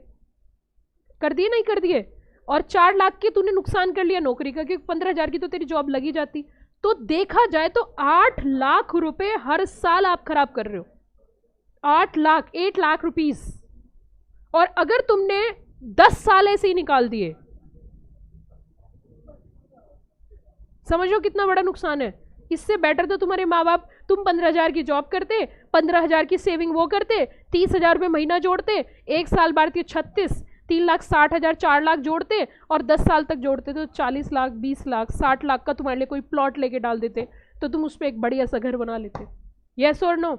ये लॉस है, ये ध्यान रखना है। फाइनेंशियल लॉस बताया मैंने तुम्हें कि तुम कितना बड़ा नुकसान कर रहे हो। इन टर्म्स ऑफ मनी बता रही हूँ आपको। और जो समय गया वो तो गया, जो रेपुटेशन गई वो तो गई, जो ब्रांडिंग खराब हुई वो तो हुई, और जो सपने टूटे वो टूटे अलग। तो इससे अच्छा बेटर ऑप्शन मुझे लगता है कि 12th के बाद हाथ खड़े कर दो, दोनों हाथ जोड़ लो जी। ऐसे जैसे मेरे पेरेंट्स ने मुझे बोला था तो आईएएस कर ले, तो वो स्थिति मेरी हो सकती थी, क्योंकि इंसान को अपना लेवल पता होता है। बात ये नहीं कि आईएएस होता कि नहीं होता, लेकिन हमें पता था कहानी नहीं है हमारे लायक, ठीक है हम सीएस कर लेंगे। ये सर नो, अब मैं भी हवाबाजी में उड़ के कहती जी मैं तो बिल्कुल टीना डावी बन जाऊंगी, तो नॉट पॉसिबल ना। ये सर नो। तो इसीलिए मैं आपसे कहती हूँ इंसान को अपने बारे में पता होता है। ये तो हमें भी पता था कि इतना हार्डवर्क शायद मैं उसमें करती तो मे भी थोड़ा बहुत दिमाग तो बन सकती थी, लेकिन हम रिस्क क्यों ले? हाँ बिल्कुल। अब सुनिए जरा ध्यान से, मेरी आप बच्चों से, सभी बच्चे जो मुझसे कनेक्टेड है, मेरी आप सभी बच्चों से एक खास विनती है कि पढ़ो तो अच्छे से पढ़ लो, वरना मत पढ़ो। और अगर तुम्हें नहीं पढ़ना ना और फिर भी फीस देनी है तो कहीं और दे दो, हमें मत देना बस। क्योंकि पेरेंट्स का जो पाप है ना वो बहुत लगता है, उनकी बड़ी हार्डवर्क की कमाई है। आज तुम कहीं से 10 रुपये मांगने पहुंच जाओ, तुम्हें 25 पैसे नहीं देगा कोई। पेरेंट्स की क्या हो तुम? अगर तुम्हारे नाम के सामने से आज सरनेम हट जाए, तुम क्या हो? कुछ भी नहीं हो, तुम कुछ भी नहीं हो, जीरो। अपनी वैल्यू कुछ है ही नहीं, तुम्हारी अपनी वैल्यू कुछ नहीं है। अगर आज तुम्हारे नाम के सामने से सरनेम हटा दिया जाए ना, तो तुम कुछ भी नहीं हो, तुम्हें कोई 10 पैसे नहीं देगा। तुम जो भी कुछ आज हो, अपने पेरेंट्स के सरनेम का फायदा है। लेकिन अगर जिस दिन तुम्हारे नाम के साथ CS ऐड हो जाएगा, उस दिन उस सरनेम के 4 चांद लग जाएंगे और तुम्हारे पास जीवन जीने का मकसद आ जाएगा। CS ऐसा नहीं पैसे कमा के दे देगा, मकसद, जीवन जीने की कला, जीवन जीने का आनंद आ जाएगा, रस आ जाएगा जीवन जीने, कॉन्फिडेंस आ जाएगा आपके पास। समझ आ रही है मेरी बात? तो दिन रात मेहनत इतनी करो, इतनी करो, क्योंकि इस टाइम पे, ये जो टाइम आपका चलो, बहुत हार्डवर्क का, बहुत हार्डवर्क का है। ठीक है? No excuse, no tension, no stress, no इधर नो उधर, no picture, no movie, no WhatsApp, no chat, no insta कुछ नहीं। एक बात बताओ, एक बात बताइए, इंस्टाग्राम की अगर हम बात करें, आजकल छोटे छोटे बच्चे इंस्टाग्राम चलाते हैं, छोटे छोटे बच्चे इंस्टाग्राम चलाते हैं। इंस्टाग्राम चलाना चाहिए, लेकिन किसको? जिसके पास कुछ हो वो तो चलाए। कुछ है नहीं कि पिज्जा खा रहे जी इंस्टाग्राम पे डाल दिया। अब उसके 2 ही कारण है, पिज्जा खाते हुए इंस्टाग्राम पे डालना, या तो तुम किसी को चढ़ाना चाह रहे हो कि देख मैं पिज्जा खा रहा हूं, तू खा नहीं सकती, या फिर तुम्हारे पास दिखाने के लिए कुछ है ही नहीं। 2 ही बातें हैं। तो इसीलिए वापस आ जाओ, चलो जल्दी बताओ प्लीज, आ जाओ वापस, जल्दी आ जाओ वापस प्लीज, नो टॉकिंग। हाँ जी, ROC कौन कहता है? ROC है। ROC सही कितने बच्चे कहते हैं? और कंपनी सही है कितना कहते हैं? अब देखो, अब मैं तुम्हें जुगाड़ सिखा रही हूँ, सुनिए ना, ना मेरी बात सुनो प्लीज, जल्दी आ जाओ, मेरा टारगेट भी देखो कितना बड़ा है, जल्दी आ जाओ। मैं तुम्हें एक क्रक्स सिखाती हूँ, एक जुगाड़ सिखाती हूँ आपको, क्रक्स है ये। हमने 3 चीजें सीखी थी। क्या क्या 3 चीजें सीखी थी जरा बताना? हमने 3 चीजें सीखी थी। हमने कहा था जी, देखो देखो, हमने 3 चीजें क्या सीखी थी? प्लीज, हर एक मीटिंग हर साल होनी चाहिए, एक डेट ये निकली, दूसरी डेट मैक्सिमम 15 महीने, और तीसरी बात 6 मंथ। तो तीनों में से प्रायर चेक कर लो। तीनों में से क्या चेक कर लो? प्रायर। लिखो जल्दी से क्रक्स जरा।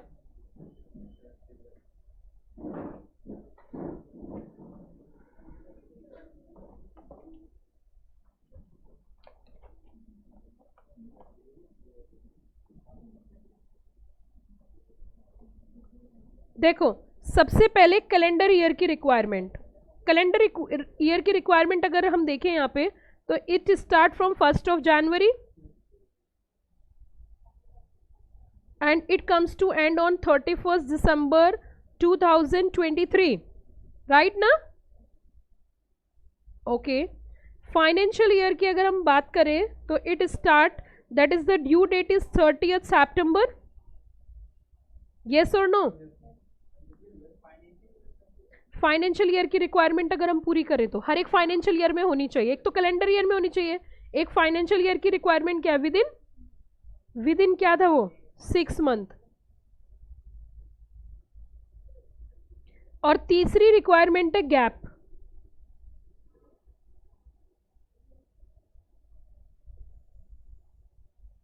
तो देखो, हमारी पहली वाली मीटिंग कब हुई है? 26 अप्रैल। 2 और दूसरी कब हुई है? 29 सितंबर। अब इसमें टाइम चेक करो, तो 26 अप्रैल से लेके 25 अप्रैल अगले साल तक कितना हो गया? 12 महीने तो ये हो गए, 12 मंथ प्लस 5, तो टोटल कितने हो गए? 17, जबकि होने कितने चाहिए थे? 15। एक्सीड हो गया ना? तो इट्स बेटर कि हमें क्या देखना चाहिए था? हमें ये देखना चाहिए था कि इन तीनों में से अर्लियर डेट कौन सी है। अर्लियर डेट चेक करो, तीनों की रिक्वायरमेंट ऑटोमेटिक पूरी हो जाएगी। अगर हम 15 महीने का गैप चेक करें तो 15 महीने हमारे कहाँ पे खत्म हो रहे हैं? अप्रैल से अप्रैल 12 हो गए, मई जून जुलाई, तो मीटिंग कब करनी चाहिए थी? अच्छा, सपोज करो अगर मीटिंग हम जुलाई में करते तो जुलाई के हिसाब से क्या ये 6 महीने की रिक्वायरमेंट पूरी हो गई? 6 महीने कब खत्म हो रहे हैं? सितंबर में। और क्या दिसंबर की रिक्वायरमेंट पूरी हो गई? ऑटोमेटिक हो गई ना। मान के चलो अगर आपने जुलाई में मीटिंग कर ली तो क्या ये 30 सितंबर से पहले है? Answer is yes. Maximum date क्या थी? 30 सितंबर। क्या ये दिसंबर से पहले कैलेंडर ईयर में? तो फाइनेंशियल ईयर की भी रिक्वायरमेंट पूरी हो गई, कैलेंडर ईयर की भी रिक्वायरमेंट पूरी हो गई और गैप की भी रिक्वायरमेंट पूरी हो गई। नहीं समझ में आया? जिस बच्चे को नहीं समझ में आया दोबारा पूछ सकता है। देखो यहाँ पे हमारी 3 चीजें हैं, 3 में से हम ये चेक करो पहला कौन सा पढ़ रहा है कि पहला गैप का पढ़ रहा है। गैप कैसे? 15 महीने चेक करने हैं, एक मीटिंग और दूसरी मीटिंग के बीच में 15 महीने का गैप होना चाहिए। 15 महीने हमारे बैठ कब रहे हैं? जुलाई में। अगर हम जुलाई में मीटिंग कर देते क्या 30 सितंबर से पहले है? लॉ कहता है 30 सितंबर से पहले होनी चाहिए, हर कैलेंडर ईयर में होनी चाहिए और गैप 15 महीने ही होना चाहिए। तो 15 महीने की रिक्वायरमेंट पूरी करी तो हमारी जुलाई में बैठी। अब जुलाई में बैठी तो सितंबर से पहले और दिसंबर से भी पहले, तो पहले तो हो सकता है लेकिन बाद नहीं होना चाहिए। तो तीनों की रिक्वायरमेंट क्या हो गई? पूरी हो गई। समझ आए कि नहीं है? क्लियर या ऑल क्लियर सब बच्चों का? क्या 96 में खत्म मान सकती हूँ सेक्शन नंबर 96? अच्छा एक और चीज, ये जो सेक्शन नंबर 96 है, जैसे कि जब जब बच्चों के एग्जाम आएंगे तो अब एक बहुत बड़ा सेशन हम लोग करेंगे मॉर्निंग टिल नाइट, जिसमें हम इतने क्वेश्चंस प्रैक्टिस करेंगे कि हम मार्केट में ना आग लगा देंगे पूरी तरीके से। ठीक है, तो तुम आग लगाने के लिए तैयार हो? चलो बहुत बढ़िया। तो अभी उसमें हम एग्जाम के क्वेश्चंस की प्रैक्टिस करेंगे। अभी तुम्हें यहाँ किसी भी बच्चे को सेक्शन 96 में कोई प्रॉब्लम हो तो मुझे बताइए। Section 96 finally over and out and come to the next section. Yes live students, Delhi, Mumbai, Agra, Bihar, Punjab, Chandigarh, Gujarat, Rajasthan, किसी भी स्टेट के बच्चों को कोई दिक्कत हो जरा बताइए, आग लगा देंगे बिल्कुल। अभी लगान लग, घर में कब माचिस लेके बैठ जाओ। हाँ पाकिस्तान भी। सुनिए जरा, सबको सेक्शन 96 का समझ आ गया? चलिए हाँ, गदर मचाएंगे बिल्कुल, गदर बिल्कुल।